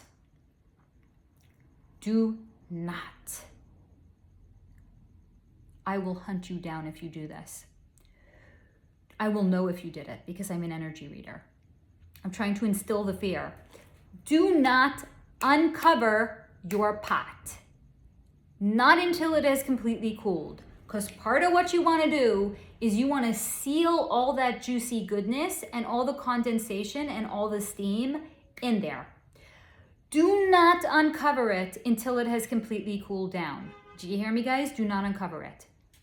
If you want to put this up at night before you go, like a couple hours before you go to sleep, and then let it cool down overnight, great. That would be ideal. Because let's say you think after an hour it's cooled down and it really takes 3. Wait until that baby has completely cooled down. Then you're going to uncover it when you're not going to let any of the steam or juicy goodness of the condensation leach out of it. You're going to scoop out the innards and you're going to throw them away. And then you're going to put the liquid real life over here. You're going to put the liquid and the juice in a pitcher in your fridge, and every day, twice a day, you're going to take a shot of it. And you're going to do that until you use it all up, and that is how you decalcify your pineal gland. In addition to ample sunlight. What the fuck did I write here? I gotta go back. Ample sunlight, exercise, and staying away from synthetic medication. You're welcome. I gotta pick it up because we are at the 3-hour mark, and I still have a couple of topics I really want to get to, which is as follows. I think I maybe just have 2 more. I hope I really just have 2 more. I have Niki Manaj and I have Heidi Klum. And that's it. Okay, we're gonna do this. We're gonna do them. I'm gonna do them quick. So these 2, this is what I had shared earlier on at the beginning. Basically, when I energetically, like in my own mind, say I'm closing my energy, I'm not interested in for this next AMA, like let's say a week prior to recording an AMA, I stop looking into all topics and I give my mind a rest and I let my energy kind of like restore and come back to a state of homeostasis So that way, when I record later on in that week, I feel refreshed about the energy that I want to share, and I don't feel taxed by it. So typically what I'll do, I get requests all the time. Typically for a week prior to me recording a AMA, I will not look into any further topics unless the topics I am asked to look into are like literally holding up a flag and they're waving at me and they're like, oh, hey girlfriend, over here, I got the goods, come on over. So 2 such people that I was very recently, within the last week or couple of days, I was asked to look into are Niki Manaj and Heidi Klum. And they were holding up their flag and they were beckoning me. That's why it's like I couldn't even stop them from sharing with me. So I was like, okay gals, you want to bring the goods? I'm here for it. So again, if you have made a request in the last week, it's not to say I'm not going to look into them. It's just to say that these 2 ladies were like, come on over, girlfriend, we got the goods. All right. So Niki Manaj, let's see what her energy wanted to share with me. Niki Manaj was shown to me as having a strong mind, a strong will, and a strong desire to spend money. According to her, these are her words, she allowed herself to get into this mess. Because of the huge financial incentive, and even though it seemed, another person saying it seemed too good to be true, she jumped in. And at first it was great. She felt like a little darling that was being celebrated just for being herself. She was given an assistant, she was given designer shoes and bags, and these things started to be dropped off at her house on the regular. So she had a strong pull towards 3D designer luxury items, and that was a big draw for her. There was no, and she really had me emphasize it, I wrote it in big, bold letters, there was no indication this early on that they wanted to change anything about her. They, according to them, just wanted to celebrate her and get her set up with the best producers and the best record producers. It started, however, so slowly, she almost didn't even notice. It was a comment here, a look there, a reference to that's not how it's done that got her attention. Because she was so shrewd, so she caught it and she would file it away for later. This is not a stupid woman. So she would, even if she didn't say anything, even if she didn't know what she was saying, she didn't understand why these things were being said, she got it and she'd file it away for later. Now, she has a strong mind, but because she wasn't going against them, they had no reason to shatter her mind. This is a reference to MK Ultra mind control. Go back to the segment I had done earlier on, not on MK Ultra mind control. Who is it about? I forget. So I gotta have a notebook. I'm useless without my notebook. Who was it? I will find it, I think. Donald Marshall. The segment on Donald Marshall. Go back and watch it. Go back to the previous AMAs I've done. Find the segment on Kanye West. Find the segment on Avril Lavigne. Find the segment I've done on Amanda Bynes. They will shatter what is most important to a person. So, but because she has a strong mind, but she wasn't going against them, right? She was taking all the information in and she was tucking it away for later. So they had therefore no reason to shatter her mind, a la what they did to an Amanda Bynes. In fact, they liked that she was feisty, but they liked that she was feisty because that was part of the persona that they were going to craft for her. So they didn't have to MK Ultra mind control her into being feisty. She already got the feisty. They didn't need to add spice to her. She was already spicy. But what they wanted to do was channel that spiciness and that feistiness away from her to interest and pursuits and towards their interests and pursuits. So it was more about redirecting her than modifying her outright. Because of that, she retained a lot of her soul's essence and a lot of her original personality, and every once in a while, we'll actually see that peek through. It's not to say they don't do any MK Ultra mind control on them. They sure as fuck do. But the degree in which they do it comes down to what's the desired result that they want for this person. And because for her, she was designed to appeal to a specific subset of her feistiness coming out, they left a lot of the retaining walls, so to say, of her soul's essence in place. Imagine, if you will, they're demoing a house. They're demolishing it. But they want to keep the fireplace, for example. So they'll demolish all the walls around it, but they'll keep the fireplace as a foundational point in the house.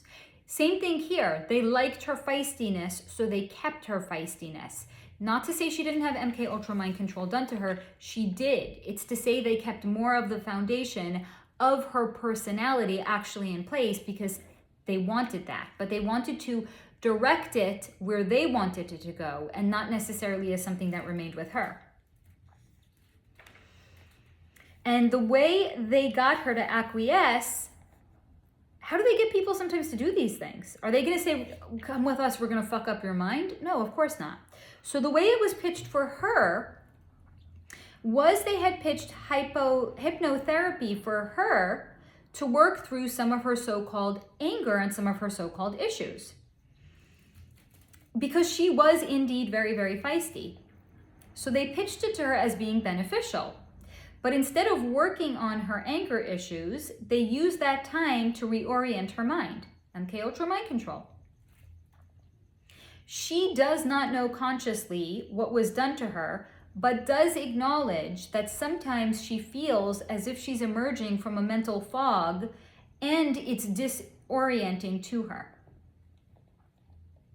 She also had shared with me she's not entirely sure how she feels about fame after all this time. She thinks, for example, it reinforces the belief that money and labels and brands and being able to afford these things is all that, and it's actually not. But it's given her a nice life, nicer than she could have had otherwise, but it's absolutely not for people that view themselves as individuals. The industry is a lemming copycat oriented one, and sometimes she does in fact resent that. That's what I have for you in Niki Manaj. Please let me know if you have any questions down below. And we're going to move on to the last topic of this AMA, which is a woman by the name of Heidi Klum, which is a retired supermodel. She was also a Victoria's Secret angel, and she also hosted a show that I used to enjoy watching when I was fully immersed in the 3D called Project Runway. Let's see what Heidi's energy wanted to share with me. Heidi Klum shared that we would not believe what they do to create a supermodel. Not taking liberties, y'all. She literally said create a supermodel. The lengths they go through, the money that's spent, with all is said and done, there's no option but for a woman to go along with what they tell them to do and who they tell them to be. First thing they do is look for wounded or damaged souls, which is essentially all of them. Because who else would actually want to go into an industry that puts looks above all else and assigns that to have all meaning and value? It's not what inside that matters, it's only the outside that matters. It's not what's in the house, it's how the house looks from the outside. So the house could be fucking in shambles. It can be rodent infested. People could be sleeping on the floors. The ceiling could have caved in. But if the outside looks nice, hey, that's all that matters.